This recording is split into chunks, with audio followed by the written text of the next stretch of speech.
are ready to go. Indeed, we are ready to go. Matt Skraby is sitting in Chris Ello's chair, which is really weird.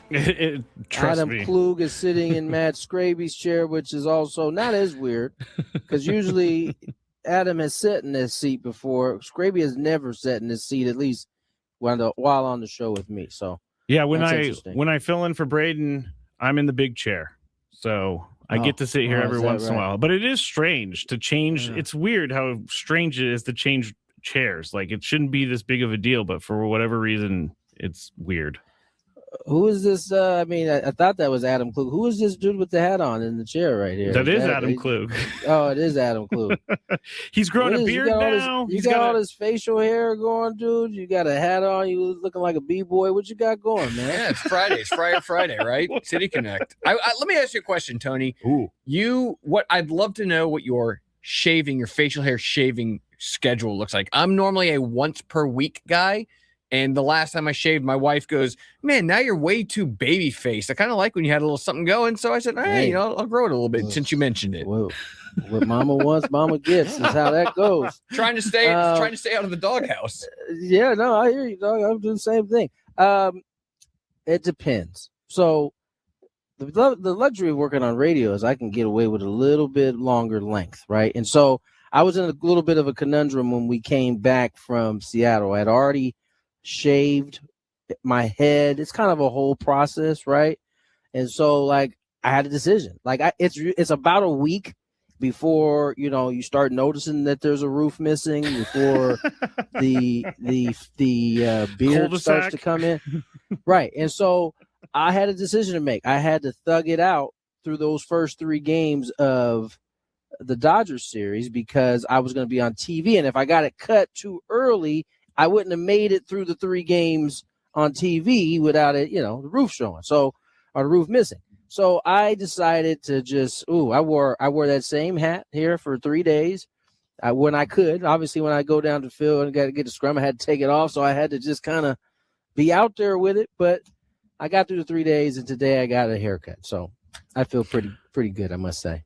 Oh, both of us got a haircut today. So we were both thinking the same thing. Who else got a haircut? I got a haircut. My hair was super long. Yeah. See? It's all nice and proper and primed and whatever else you can say about haircuts. Chad, I don't know. Do y'all notice? Because I don't really notice much. Actually, the chat is the only one that says, like, happy haircut, Skraby. And I'm like, yeah, no one else, like. Well, that's because they got to look at your face the whole time. So they definitely know what you got going. I'm an angel. An angel face. They said I have the face of a cherub. Oh, that's what they said, huh? Yes. Anyway, it is Friar Friday. Rodolfo Duran will join us today to talk a little bit about his opportunity he's been given here at the big league level and his thoughts on finally getting to the big leagues after 11 years in the minor leagues, just kind of grinding away. There's no other way you can describe playing in the minor leagues. Now, granted, it is a lot better circumstances now than it was. I get to say this now, right? Back in my day. My dad used to say this to me all the time. Now I get to say this about New Jersey. They got it a lot easier than what we had it back in the day. I mean, I didn't have to walk in the snow barefooted or anything like that. Both ways. Nonetheless, both ways. But nonetheless, it's a little bit easier now. But nonetheless, you spend 11 years in the minor leagues grinding, you appreciate a stay like this, no matter how long it is. How much time did you spend in the minors, Tony? I think it'd probably equate to about 2.5 seasons. Equate to meaning off and on, you would come up and go back down. Is that what you're saying? Well, no, meaning so I got drafted in 2003. I spent a half a season in A-ball, 2 seasons in AA, half season in AAA before getting to the big. So it was about 3 seasons. But it was linear. It was progressing upward through each level until you reached the only time I ever went down was from the big leagues. Yeah, for sure. And what was it like? Tell us about your minor league experience. Oh my gosh. When you first sign out of college, it's like the greatest thing ever. You're not even, for me, I wasn't even thinking about the big leagues. It was just like, I'm getting to play baseball, get a little paycheck here. It ain't much, but I'm single at the time, so it ain't like I got kids or anything. Yeah, you don't have your 4 kids yet. No, so you just you make it work, right? And then I think after my first full season of AA, it started to get a little more serious. It's like first time you struggle, first time I ever struggled, and you're like, dang, what does this mean? And at this time, we didn't have social media, but we had blogs, and so you could get on there and see what like the Brewer fan blog is saying about you. Oh, don't go there. That's a terrible place. Well, yeah, this is why I seem so wise now, because at some point I was looking at this kind of things, right? And so at that point it got serious, but then the next year I got better, and then when I got my first year in AAA, I kind of just took off from there. And so at that point it's just like you get to the big leagues, and then you're learning like how difficult that level is, and why everybody is so good. Obviously, I didn't think any of us expected the conversation to start here, but we were talking about Duran's story, which is so amazing, and he'll join the show coming up in less than an hour. But I pulled up, we've never had this conversation, Tony. I just pulled up your Wikipedia. So you were a 33rd round pick out of high school, which obviously you declined, went to college at San Diego State. You talked about improving, although that was in the minors, but then you ended up being a 2nd round pick. So that ends up having like a massive impact on signing bonus and contract status and all that while you're young and in the minors and single compared to all the other minor leaguers. It did. I'm not trying to get into your money or your personal business. No, but it was. And for me, obviously, I never really had to want for anything. So it wasn't like money was like a high priority for me.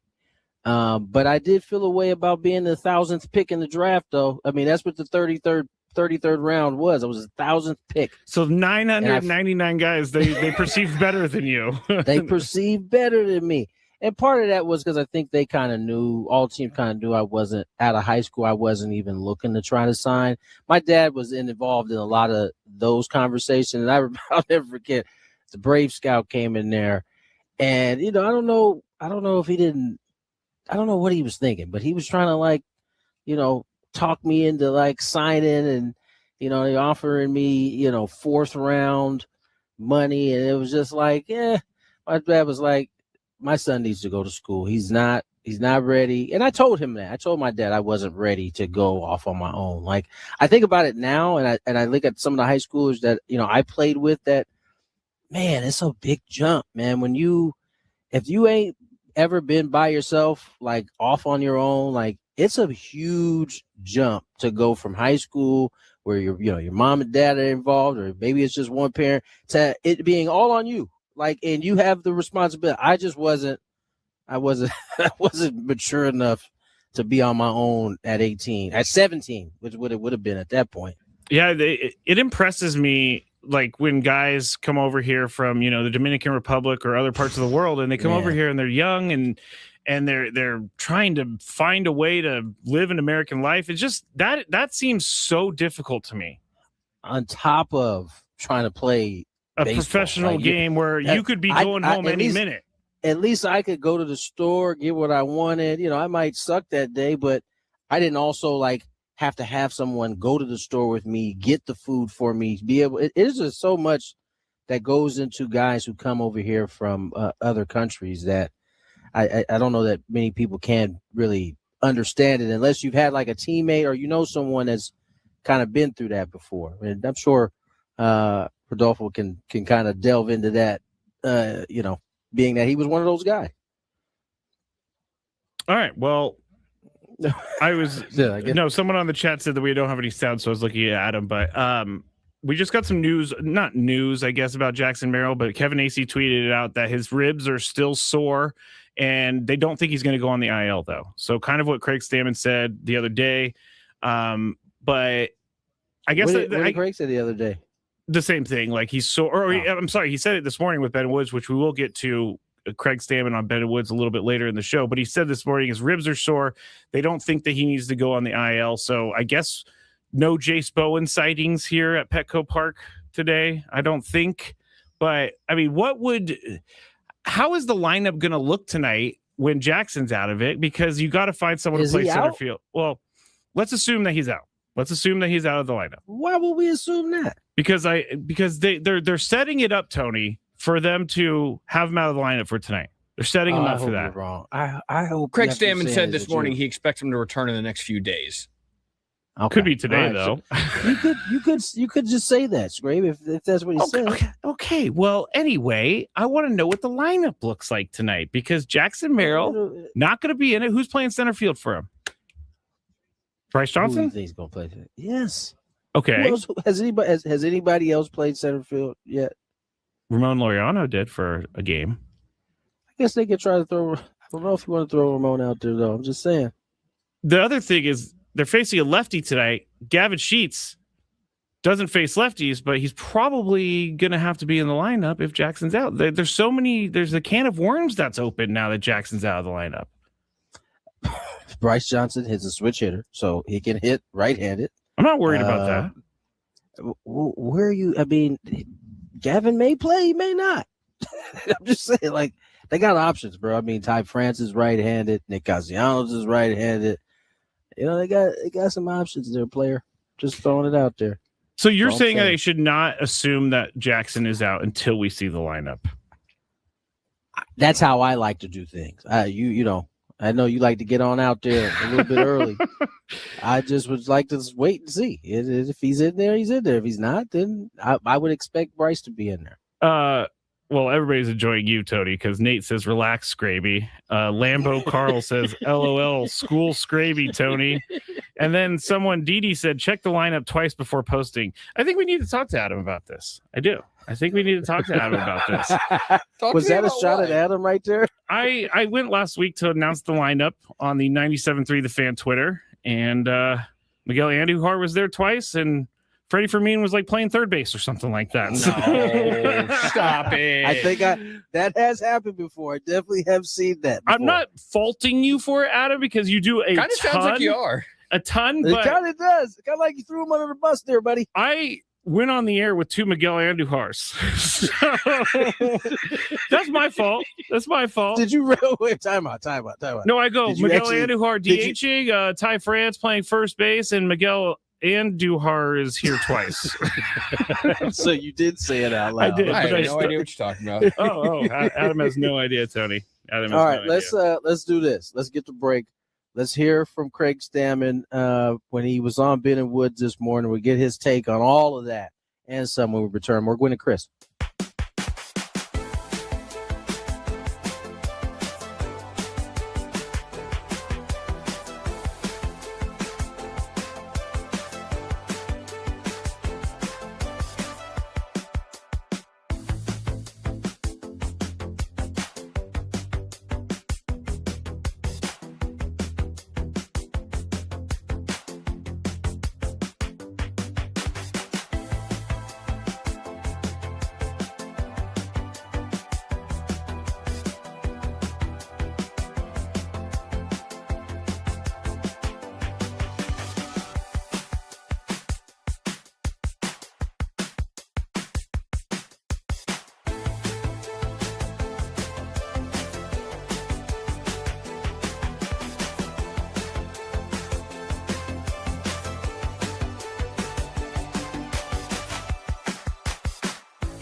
2:18 on the clock. Tony Gwynn Jr., Chris Ello, not here. Chris Ello's not What here. do you mean? I'm here. I'm right here, Tony. That's Matt Skraby, Adam Klug on the ones and twos. Ello is he out? Was his birthday? He's on Something hiatus. Celebrating today. He's on hiatus. Oh, yes. Oh, that's right. He is. No, on you know what? hiatus. Now that they're both gone out of town, I could tell you what he was worried about the most, because he had to take a flight this morning, and so he was like, "Lori doesn't understand you could book flights at like 9 a.m. So they have to get up at like 3 a.m. every single time they go." And he was just like, "Oh no, I'm gonna have to get up at 4. I'm gonna have to sit on the plane. I'm not gonna sleep." I'm sure you can imagine this, Tony. Yes, I can hear him complaining as we speak about it. All right. Looks like we got ourselves a lineup here. It's Yes, great we to do. see how right you were, buddy. All right, there it is. You gonna go? Or you want me to go? You got it. You got it, player. All right, batting first for the San Diego Padres, Fernando Tatis Jr. playing second base. DHing is Miguel Andujar, batting second. Sheets at first base, batting third. Manny Machado playing third, cleaning up. Bogarts in the fifth spot. Shortstop, Laureano left field sixth. Castellanos right field seventh. Bryce Johnson center field eighth. And Duran catching for Bueller. So Jackson not in the lineup. We did get Sheets. And we'll see where we'll go from there. We'll go from there. We will hear from the skipper some point today. See what he has to say about the rib cage of. You know what? We could go with that right now if you want to, Tony. Oh, that's right. I was talking about the scrum because that'll be fresher at that point. Yeah, but he was on with.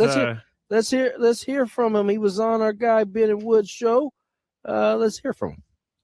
Yeah, the good thing is all the tests came back negative, so no, rib fracture or anything like that going on.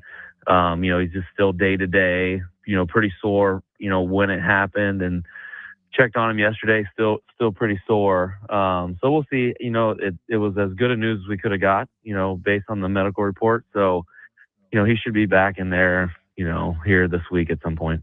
Before we react to that, Tony, Padres manager Craig Stammen joined Ben Woods for the manager report presented by SECCU. It's not big bank banking. It's better. I got to assume that sore ribs is a very difficult thing for a baseball player to have when you swing, when you run, when you do anything, really. It's the same reason why obliques and all those things usually, pull you out. At least, with being the ribs, once it's not sore anymore, you're good. With an oblique, it's because it's deep. You could feel good, but a couple swings, all of a sudden, you're back to where you were. So, I always make fun of athletes for obliques because it's like an injury you can't really see. And then I kind of strained my oblique one day, and I was like, oh wow, this is why it hurts. Yes, moving hurts. Yeah, for sure.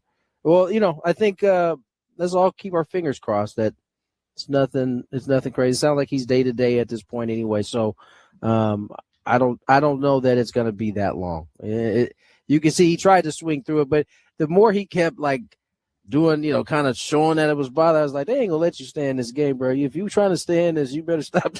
In my mind, I didn't say that out loud. In my mind, I was thinking, you better stop doing all that if you want to stay in this game because they're coming to get you. Well, that's what they got him. That's what Craig said after the game. He said he checked in with them after the inning. He said Jackson's never going to take himself out. So I ultimately have to make that decision. So I said, hey, I'm going to trust you. You can go out there for a few more innings. But if I see anything that I don't like, you're coming out of this game. And he came out of the game. So let's hope. Yeah, he could. And that probably is an indicator of how much discomfort he was in because I'm sure – even though I was thinking that, I'm sure Jackson was thinking the same thing. Like, man, if I'm trying to stay in this game, I gotta stop. I gotta start standing up straight. Gotta stop wincing every time I swing. Right. Yeah, he was. Ben Woods. Of course, the hard hitting questions that our guys will ask. They went right after it. They asked him if he was satisfied with the offensive process. Yeah, I would say to a degree. Obviously, results are tied to the process a little bit. I feel like our process has been really good. At times, we're just not getting the results that we wanted to. I think the series in Seattle was very good. Yeah. where it felt like some of the process that it was coming to fruition a little bit. And then obviously we're facing an elite pitching staff of the Dodgers the last 3 games. And, it tests some of that. Tests whether you really believe in what you're doing. And because sometimes pitchers are just going to get you. Yep. And, that's part of the game. But, that's the beauty of also playing the Dodgers too, is it's a good test. And, same way that we test them, they're testing us. And it gives us a clear point of evaluation and, where we need to get better and how we can improve to, hopefully be a championship caliber ball club. I swear I'm not talking to him and then coming to y'all and talking to y'all. I swear he just happened to say the same thing I've been saying the last couple of days, which as it pertains to the Dodgers and as it pertains to their offensive process. I had to stop myself from chuckling when okay, can we play the beginning again, please? This tells me everything I need to know. Yeah, I would say to a degree. I don't know. You should cut that. You should clip that piece. Yeah, I would say to a degree. I don't know what that means, but it definitely tells me something. Is it The Office that my man is like? Yeah. Oh, no, it is The Office. Office Space. Yeah, I would Space. say to a degree. He's like, yeah, I'm gonna need those TPS reports by the end of the day. Yeah. That's what it reminded me of when it came on. But I would say that what he was trying to relay there was that he would like to see it more consistent, because he went straight to probably the most impressive series that we've had this year was the one against Seattle, against that pitching staff. Hey Tony, how do you feel about picking up some groceries on the way home after the Padres game tonight? Yeah. That was from Tony's voicemail to his wife. Yeah, I'm not gonna do that. No, that's not what. That wouldn't be the answer if it was the wife on the other He'd be line. like, yes, I'll be there shortly. And then after I hung up, he'd be like, then you go, yeah, I don't want to do this. I thought that, the other thing he kind of hit on was the kind of measuring yourself, you kind of evaluating yourself as, you facing teams like that. They did it, the circumstances make it look, or way that schedule was and who they face make it look a lot worse, right? Because you come off that great series against Seattle. And by the way, in game 1, you didn't really do a ton. You hit the homer that kind of put that one away. And then you ran right into another really good pitching staff. And I mean, are you going to go 6 for 6 in those? I think they went what, 4-2 in that span against elite pitching. Yeah. They beat the guy that they were, who pitched first game for them? For the Dodgers? Yeah. Why am I forgetting this too? Man, this is a bad day for my brain. Let me just tell you. I forgot, so I don't know. Adam, do you remember? Oh, it was Sheehan was the second game, right? Or was he the first game? This is Sheehan. It was Yamamoto and Otani. That's it. Oh yeah, so that's it. Yeah, so they got Yamamoto. They actually hit Sheehan, the dude that you're supposed to hit. They hit. They just didn't make all the plays they were supposed to. So they got to Shohei enough that they could have scored off of him. It's hard to say you got to him when he gave up nothing. I get it, but at least you got bases loaded at some point. It's really tough to sell that. Like, oh, they got to him. They did though. What was his line? 5 innings, no runs. Like, it's kind of tough to sell. I guess. Don't you have to feel good about making Shohei work? They were definitely in position to do some things, and they didn't come up with the big hit, which is unlike them. They usually have been coming up with the big hit, even if it's 1 of 5 or whatever it might be. They've been doing that a lot. They didn't do it in that start against Shohei though. One of my friends is a Dodger fan. And they always text me after Padres and Dodgers games. But this time they said, hey, I'm not going to gloat over this series win because your team was just an error away from taking that series possibly. And if we're going to do a measuring stick type of thing, I don't know that this series told us that the Padres are much worse than the Dodgers. I think a lot of Padre fans would like some Dodger fans in their life, like apparently you have, that aren't gloating in their face and are looking at this through less rosy lenses, I guess. They're a good baseball fan. I think that's accurate. I don't think the Dodgers were that much better than the Padres in that last series. I think when it got down to winning time, you could tell the team that have that do what they have to do in order to get that. At this point, they've been there, done that. That was the only thing that I thought separated the two in terms of that. But Padres are right there. I think that.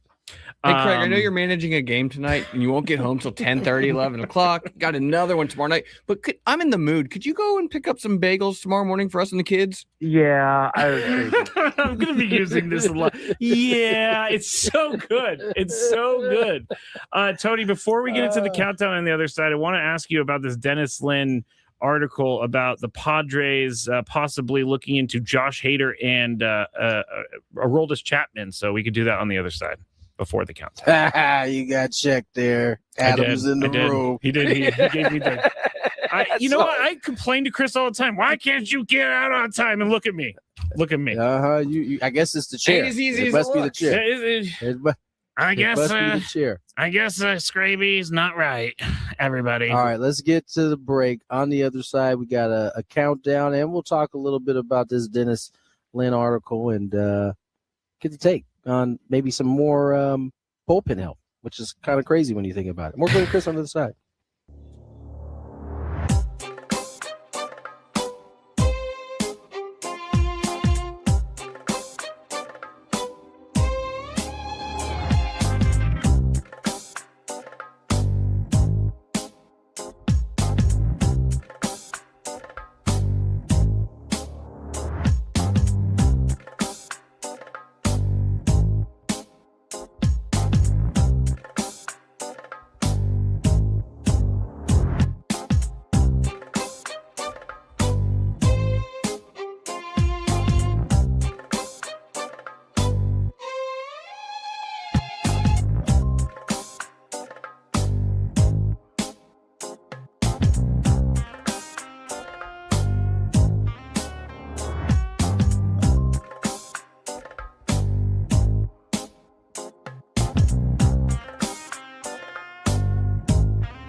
2:35 on the clock. Tony Gwynn Jr., Matt Skraby, Adam Klug on the ones and twos today. Chris Ello idle. Padres, I almost said Oakland. Padres, Sacramento. I don't think they want you saying Sacramento either, right? Oh, I'm sorry. I Padres, do not care. ATH. Too close to ATL. Too close to ATL. Well, hey, listen, not my fault. I can't do all these names. You could just go Sacramento and make it easier. I'm just gonna call Otherwise, you're going to be ATH for the rest of this year. Just going to call him all SAC. Right? SAC. SAC. All right, fine. Either way. Sand versus Sac, however you want to do it. It's happened in 3-game series. This is a young, up-and-coming A's team right now. I still think they're atop the division in the American League West. Yes, they are. Game and a half up still. So another first-place team coming in here. And Nick Kurtz is on like a 46-game on-base streak. I did a lot of looking at Nick Kurtz today. Yeah? Getting myself ready for some television. I looked a lot at their team, period, but what were your Kurt's a pretty good player. findings? Oh, he's a pretty good He player. can hit the ball. He can hit the ball pretty far. Yes, he can. Not an orthodox swing I would teach, but nonetheless, very productive. Very productive. We do have a countdown, but there was something we were supposed to talk about before that. Good. We were going to talk Dennis about Lin. Dennis Lin. So he wrote an article the other day about the Padres possibly being in the market for more relief pitchers. And here's what he said in the paragraph. Padres president of baseball operations, AJ Preller, has a track record of doubling down on the bullpen. Shortly before the 2022 trade deadline, he acquired Josh Hader. 2 years later, he landed Jason Adam and Tanner Scott within a span of 3 days. Last July, Preller made one of the most stunning deals of the summer, surrendering top shortstop prospect Leo DeVries as part of the return for Miller. He goes on to say that AJ Preller is looking at Aroldis Chapman or Josh Hader to bring in for relief help. Okay, so a couple things. I think it's a little bit exaggerated, and I love Dennis, but I think it's a bit exaggerated. When the year they got Hader, do you guys remember what the closing situation was? It was it Suarez? Suarez was not the closer quite yet. Remember, because he started the year, he came that first year, he started the year as a closer, and then he came out that first game in Arizona, and it went haywire. And then I believe we went out and acquired the lefty twin. Tyler Rogers. Taylor Rogers. Taylor Rogers, right? Yes. It was that year that they flipped and got Hader, if I'm not mistaken. Yes. So the close, so it's not doubling down on your bullpen at that point. You were making an acquisition in order to get help for your bullpen. Now, you can make the argument that it was doubled down the year they got Scott and they got Adam, right? Because the bullpen was pretty strong, although being a radio host, I do remember quite a bit of like hand-wringing with the closing situation at that time. They weren't 100% feeling good. And then Hader came in, and remember, he struggled. Or not Hader. Tanner came in, and it was all she wrote. It was like the perfect pieces at that point. Yeah. Last year, pretty good bullpen. You doubled down, bringing in Mason. And that kind of fit because of the situation. You knew Suarez was about to be out, most likely. You can fill that spot with Mason, who just kind of slides right on in there. But for the time being, you had an abundance of relievers. So I wouldn't be surprised. I don't think anybody should be surprised that is the rumor out there, because what we know about postseason baseball is you got a good bullpen. You can get creative in how you use your starters and leverage those arms. And so I wouldn't be surprised. Quite frankly, you know what? It makes sense also from the standpoint is there's more relievers out there than there are starters out there. You know, that can be had for probably less in a lot of circumstances than it's going to take you to get a starter. Totally. I would don't sleep on the Sandy Alcantara's name either, by the way. That's another one that you just got to keep in your back pocket. Because you know when the media says AJ is looking one way, he's always looking that way and about two other ways too. Yeah. You can never really predict which way he is going, but he is going a different way. Now, is it unfair of me to think that Josh Hader's stay here is enough for me not to want him back on the team? Not that I dislike him. It's just ridiculous. It's ridiculous on all counts. And watch everybody change their tune if it happens. Yeah, I mean, we have no other choice, but you'll get on board real quick. I don't know. What? Let me ask you a question. What was it that Hader did that made you not like him? Let me start over. It's not about talking. Let me rephrase the question. Like him as not directed at you. Okay. That made you frustrated with him as a player. The 4-out save that he would not be a part of. You mean like the 4 or 5 times it happened that in the 2 years he was here that made you enough? Forget all the other saves he got. That was it right there. I know you were going to win this. To make you never want him to come back ever again. I know you were going to win this argument. You're going to win, but I think there are a lot of fans that, like, when we saw Josh Hader's name in this, we're like, oh, Josh Hader. Why would you go after Josh Hader? Yes, Adam? In a world where they actually do go out and acquire Josh Hader or Aroldis Chapman, it's a different situation than when they brought in Hader the first time, right? Because now Mason Miller is here, and he's like the established top dog. Like, no one's taking his job. So the expectations are different. Whoever comes in, now they're obviously Jason Adam is here, and so there's some kind of pecking order stuff going on there. But you're not bringing in Hader or Chapman to be the lights out, no doubt about it, ninth inning guy. He could be the kind of the fireman guy that Mason Miller was in the playoffs last year. Let me tell you. I first of all, it would be dope as hell to have Miller and Chapman in the same bullpen. That would be crazy. That'd be nuts. A righty-lefty flamethrower. But out of all of the closers, Chapman's probably the only one that could make it interesting if Mason somehow lost his command or something. Or if there's 2 big-time lefties coming up in the 9th inning, maybe they bring in Mason in the 8th and Chapman in the 9th, right? I'm just saying from a standpoint of, you were talking about pecking order, things of that nature. I don't think anybody can challenge Mason, honestly, in the league, maybe with the exception of Chapman. I'll tell you why this probably won't happen to begin with, because Josh Hader is in the 3rd year of his 5-year, $95 million deal, which means the Padres would have to take that on. He also has a full no trade clause. Not necessarily. The Astros could pay some of it to move off the rest of the contract. That's a lot of money. If the Astros are moving, they're trying to get up off of that. Now, Chapman is making $13 million this year. He has a $13 million mutual option for next year and a $300,000 buyout. That's more doable for me. That's nothing, because once one side declines the option, it's no longer mutual, and it's a done deal. Tony, I think the interesting dynamic, though, about the report about the Padres chasing more bullpen help is obviously the fact that the offense has struggled, and we've had some injuries in the starting lineup. Do you dedicate whatever resources you have to strengthen a strength in the bullpen versus saying we have these limited resources in terms of trades? Do we go after another bat or starting pitcher? Let me ask you this. What is the problem with the offense? They can't score. They haven't hit enough, right? Specifically, what is the problem? Yes, they haven't hit enough.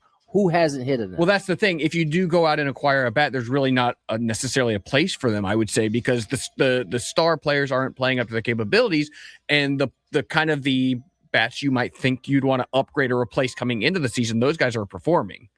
Exactly. And so that's what I'm saying.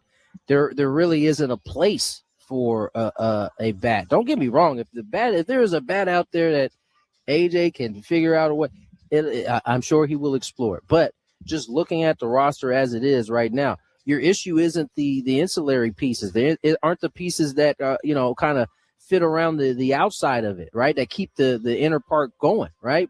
It's the main pieces that are struggling right now. And so if it was the opposite way, like Toddy and Jackson and Manny were doing their thing, and it was the other pieces that were struggling, okay, now you got some spots you can, but that's just, for everything we know, that's just not the case. So I think we better get to this countdown, because it's already 2:45 there, player.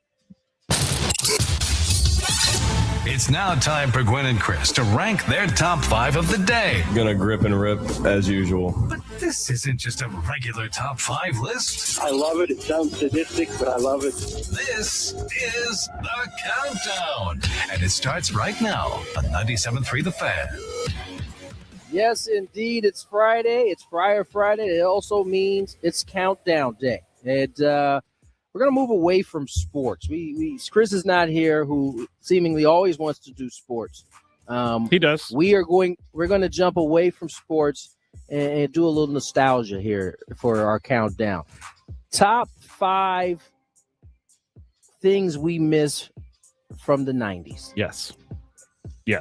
I thought this was very fitting since there's multiple 90s babies in this bad boy right now, or 80s babies, I should say. Yeah. Into 90s babies for most part. All right. You go first. Number 5. Oh, I'll go first. Okay. Yeah. This is a random one, but I miss being able to call collect free and tell my mom to come get me from football practice and then hang up real quick. Like you call 1-800 collect. We had a baby, it's a boy. We had a baby, it's a boy. And then you hang up. And so every time I would tell my mom, come get me. Hang up. She come get me. I like the collect calls. Love that. Number 5 for me is mall culture. Back in the 90s, when we wanted to hang out, we just go to the mall. Mm-hmm. And we post up at the mall for hours, doing nothing but hanging out, loitering in some cases. Loitering. Right? Like, not buying anything. We might have spent $10 to, get some magnet earrings so you could pretend like your ear was pierced. I did for that. a little bit. Definitely did that. Yeah, that was the thing. Like, I don't know what these kids do now to hang out, but that's what we used to do. We used to go to the mall. Yeah. Be at the mall for 5 hours, just kicking it. You could do whatever you wanted at the mall. That was great. That's a good one, Tony. I missed the mall as well. Now it's just a ghost town. Adam's not participating, so I ended up making a list. Oh, okay. Oh, yeah. Let's hear it. We got a couple 90s let's babies. hear I it. figured he wanted me to jump in. Let's hear it. Number 5, no cell phones. Not Okay. tethered to my cell phone at all times. Carrying around no matter where I go. That's one thing I miss about the 90s. It is true because I text Adam sometimes and it's like, it's been 2 minutes. Where are you, Adam? You're supposed to respond to me. You're always on your cell phone. Just kidding. Number 4. Why Tony's shaking his head. My number 4. What? You haven't. Oh, yeah, you went first. Go ahead. My number 4 is Nickelodeon, the TV channel. Double Dare, Nick Arcade, Are You Afraid of the Dark, Doug, all of that stuff I absolutely love. So Nickelodeon was like a one-stop shop for kids back in the 90s. Now, it's a little bit different, but you could not turn off Nickelodeon in our house. Number 4 on my list, it changed for the necessary reasons. I understand that, but man, I used to remember the time where you could walk your family right up to the gate at the airport. You could take your snacks, you could take your drinks. You didn't have to worry about none of that. I could bring whatever bag I wanted. Whatever Not bag taking you shoes off wanted. and belts off. Man, they didn't have nothing, right? It was great. You could just show up, get you as long as you were there on time, right? Yep. You get your bag on, walk right to the gate. Mom and dad can be like, "All right, see you later, bye," And then high five when they close the door. Yeah, high five you. They can walk you right up to the door. That is Not a good anymore. one. We used to go for my No grandparents. We would wait for them to get off the plane. It was so awesome Yeah, seeing them get off the That was plane. the best part. Like, as soon as you got off the plane, you'd see families always like having like one of those moments where they're like hugging because they haven't seen each other in a long time. Now you got to wait till you go down the stairs. And everybody's angry and Yeah, everybody's all irritated at this point. Adam. Number 4, going to the movie theaters. Mm. I don't do it anymore. I can't tell you the last time I went to a movie theater to watch a movie. I got Netflix, Amazon Prime Video, HBO. I got it all. Why do I need to go to a movie theater? You need to carve out some time to go to a movie theater. Have you ever been to a Cinépolis? No, I have not. You need to go. Oh, you need gotta to go. You gotta Gotta go. It's go. a whole new. You might fall asleep during the movie because it's so comfortable. I got a wife and 3 kids. And a Take 'em full all. job. Take 'em all. Just you and Mama go one day. Yeah. It'd be great. Yeah. That's how you got to enjoy a movie. No in idea what 2026. this alone time is that you speak of. Number 3. Someone said AMC A-list, baby. Dan Diegan said Soup Plantation. That's a pretty good one, but that's an honorable mention. My number 3 was like appointment TV. Like you had to be in front of the TV at a certain time or else you missed it. Seinfeld. TGIF, Yeah. the real TGIF. Yeah, TGIF, Seinfeld, Home Improvement was one for me. I love that show. You had to be there or else you did not see it. Now I watch things like 3 years later, and it's Did you ever pop in a tape into a VCR and literally tape something on a VCR on a tape? Of course. Watch it later. Such a hassle. I told you guys my dad's trick he used to do at the hotels. You had the pay channel where you had to like pay for the movies. He set up his little video 8 tape. We had all the movies, man. Another 48 Hours. I mean, every time. That's how I know. What is that? Total Recall. That was I love that movie because of that. What is your number 3? Is it me? Yeah. Dang, what was my number 3? Oh, kind of goes to appointment TV, but nothing better than after a long week waking up on Saturday morning and getting some cartoons. Yeah. You had about 2 or 3 channels that you could go through and have a nice run of about 3 hours of just legit cartoons X-Men, all day long. Every Saturday morning, X-Men. See, I was never allowed. Man. I couldn't watch the cartoons because I played football, and so we always had to leave, and so I never saw cartoons growing up. Cartoons. I was a jock. I was a football. That's not what I was saying. I was in the gym. I was in the weight room. I was pumping iron when everybody else was watching cartoons. All right, I gotta throw back on mine here. Number 3, AOL Instant Messenger. Oh, AIM, What man. was good about AOL Instant Messenger? love AOL Instant Remember Messenger. the dial-up? I'm more thinking of the instant messenger service where, like, that's where I first started talking to my friends, like, text-wise, was through the AIM service. So that's a good one, Adam. The AOL, though, that is a good one. All right, let's go. Number 2. My number 2 is going to the movie store and being able to walk around and look at all the movies. Be really disappointed when you pull one back and there's nothing behind it and you think that it's an actual movie, but it's just a prop. None of the new releases were ever in there. They were never in there. Oh, I learned you had to go ask the guy, hey, you got any things in the return bin? And he was always like, oh, now I got to go through the return bin. Never wanted to do it. Hey, Mom, Twister's coming out this Friday. We got to make sure we get it. We got to go. I love doing that and renting video games as well. So yes. This is 2? Yeah. Yes. Number 2. So when in the 90s, when we weren't going to the mall, we had a little bit of a change, right? This is usually for the boys. You meet up at the arcade. Oh, yeah. Meet up at the arcade. And whether it was Mortal Kombat at the time, that was my game. But you be at the Mortal Kombat 2. Much like the mall. Not much like the mall, because once you ran out of money at the arcade, it was really time to go. But that was another kicking spot. It was the arcade. Meet you at the arcade. I remember they had one in Carmel Mountain. It was like dime games. Like you just Nickel City is what it was called. Nickel City is a great name. Yes. That's a good one. Number 2 for me is the music. Old school music. I was into Nirvana, Green Day, Offspring, all those bands. Nice. That was what the 90s was all about for me. All right. Number 1. My number 1 is when your mom told you, just come home before the street lights turn on. Just come home before the street lights turn on. I don't care what you do all day. Just come home before it gets dark. That's what I miss about the 90s and being a kid. Me and Skraby have the same number 1. I'll say this. When I was here in San Diego, I wasn't allowed to live by those rules. But when my parents were out of town and I had to go stay with my grandma in Long Beach, I got to be under those. Be back when the lights come on outside. Don't let me catch you out. And man, we used to ride bikes. I probably was the best bike rider ever. We rode bikes all over the city. I don't ever see any kids. I remember one time we rode bikes from. If anybody knows Powell, it's kind of spread out. We rode from like Pomerado Road all the way around that bad boy. And you actually had to do the work. None of these e-bike things. No e-bikes. We was really out there pushing it. No out of shape kids on those bikes. Nah, not at all. Adam. My number 1 is it's kind of a combination. It's old school video games. It's Nintendo. It's Sega Genesis, but it's also the arcades. Like Tony said, man, go in there, put your quarter up on the things. I got next. I got next. That's right. You did. You did. Put your quarter up there. And for some reason, we followed the rules. I don't know. It's crazy, right? Like, yeah, man. 90s, oh no, that guy put his quarter down. I feel bad for y'all that didn't get a chance to grow up in the 90s. Y'all ain't really had a chance to live. Someone said, remember when they got the TV guide arrived in the mail? It was very exciting for them.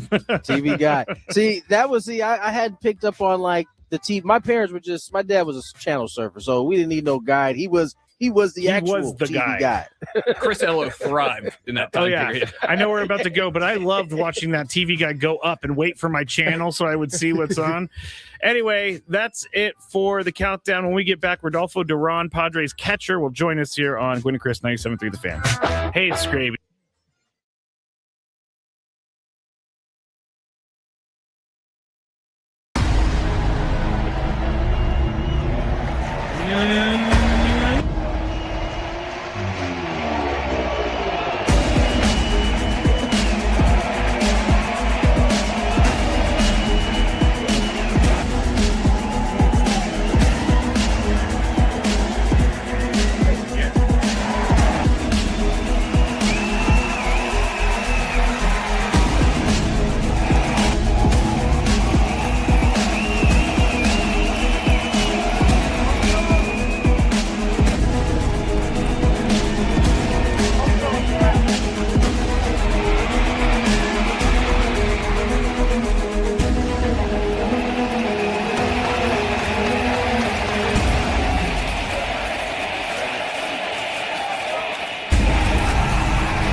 Back here in the Bill Howe Studios, 97.3 The Fan. We're about to talk to Padres catcher Rodolfo Duran, and we also have some tickets to give away later in the show. Unfortunately for all of you, Chris is not here. He cannot come up with a crazy question for everybody out there, so we're going to play for those a little bit later. You're going to have a chance to win 2 tickets to Padres versus Phillies at Petco Park on May 26th. Celebrate America's upcoming 250th birthday with a Padres-themed patriotic Aloha shirt for the first 40,000 fans. Get tickets now at padres.com/tickets. All right, we caught up with him. He's making his Friar Friday debut. He just hit a home run for his first hit in his major league career. Here is our talk with Rodolfo Duran. Well, Friday is here, and you know what that means. It's Friar Friday. Tony Gwynn Jr., Matt Skraby, and Rodolfo Duran joins us, Padre catcher. And Rodolfo, welcome to the show. How are you, my friend? Thank you, guys. I feel great. It's great to be here. Rodolfo, I have to ask, man, 11 minor league seasons before, getting to the big leagues. What was the phone call like? I know you had been up earlier, but you didn't have a chance to actually get on the field. What was it like for you to finally be able to get up here? And then on top of that, have your first hit be a home run against the Mariners. Just talk about that experience a little bit. Oh my! This was. I remember when I was a kid, I always dream for it, dream about this moment, and have my first homer. I said my first big league hit, and round the bases feels like I was in a dream, and I cannot describe how was it. It's another feeling. Talking to Rodolfo Duran here on the SDCCU fan hotline. It's not big bank banking, it's better.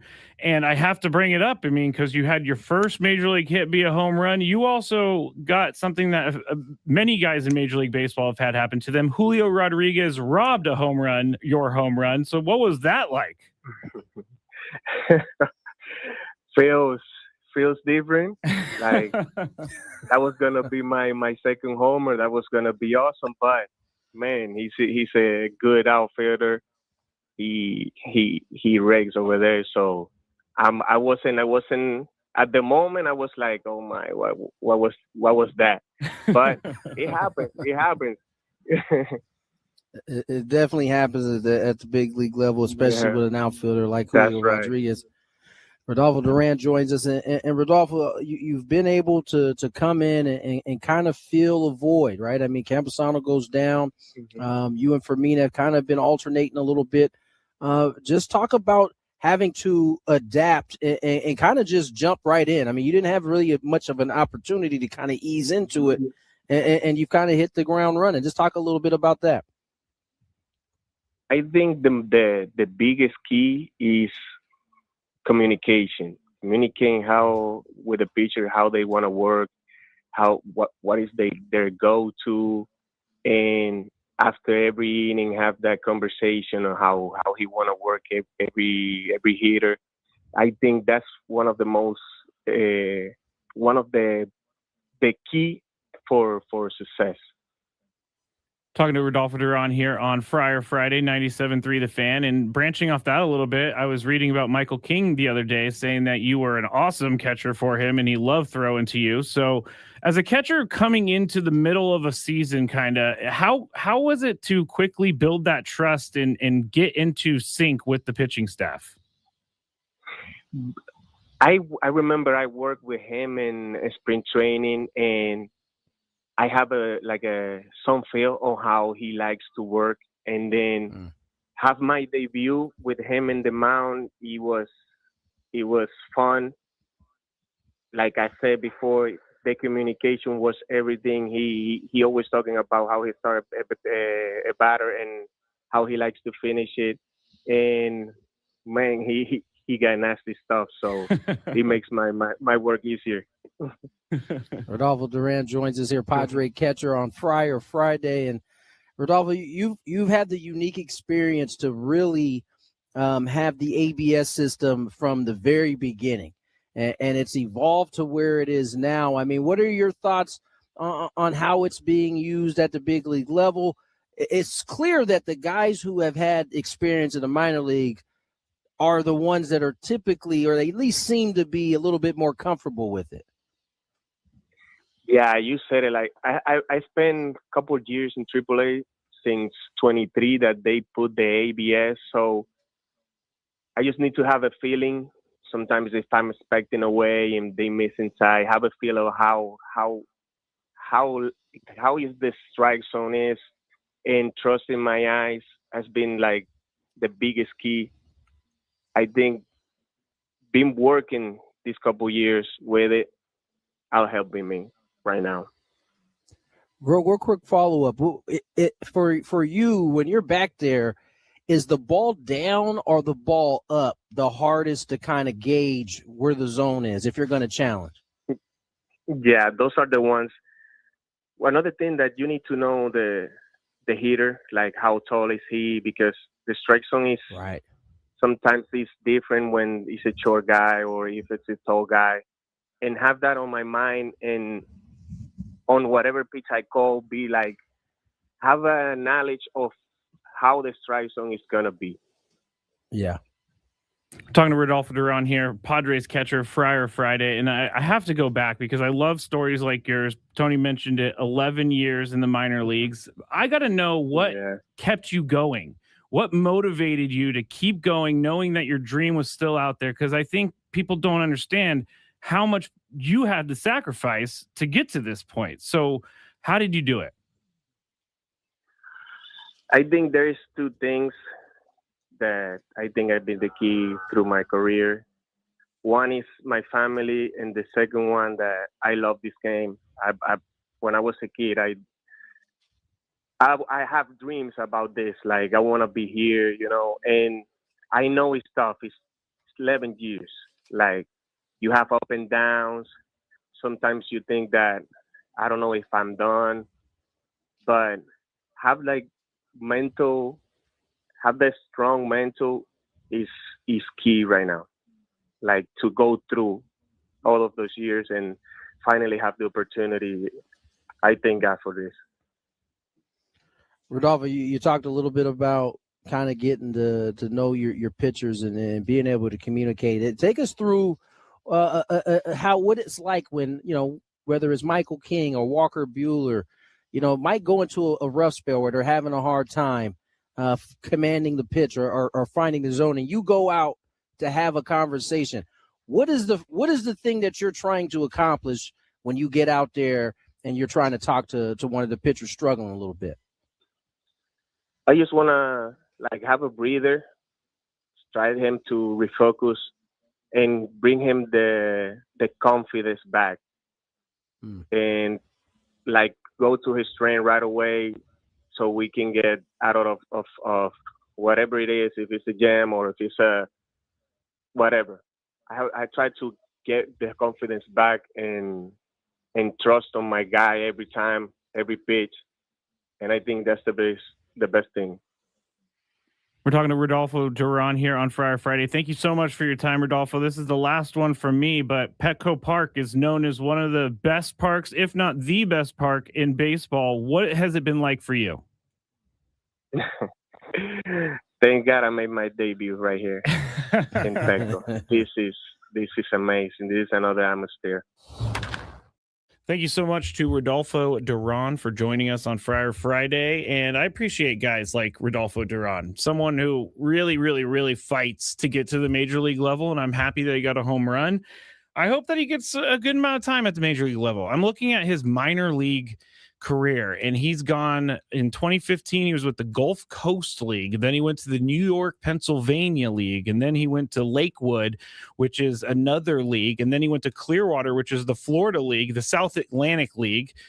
It just is incredible to me how some of these guys can continue to fight for their dream. And it's inspirational to me, honestly. I think what's all like, the story is amazing and impressive, but as impressive is how he's kind of taken advantage of his opportunity when up here, right? He's played really well, right? Like he's had some pop in his bat. He's thrown out base stealers. He's had some good ABS challenges. He caught a gem from Michael King. Like he's really taken advantage of his opportunity here in the majors. Yeah, I think the biggest thing, and you heard Tony ask about it in that interview, was that he has probably the most experience on the catching staff with the ABS. Luis Campusano had some last year when he was at the minor league level, but Rodolfo Duran has been at the minor league level since it got put in place. I mean, I'm still Estrella, Somerset, Scranton, Wilkes-Barre, Omaha, Northwest Arkansas, El Paso. These are all the places that he played.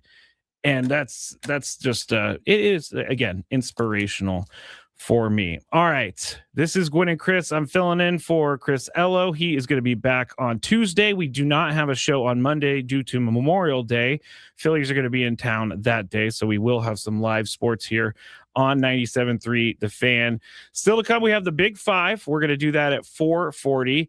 Adam is putting together Skraby versus the Fans trivia, and I think it's going to have something to do with Star Wars, at least part of it, because it is Star Wars weekend.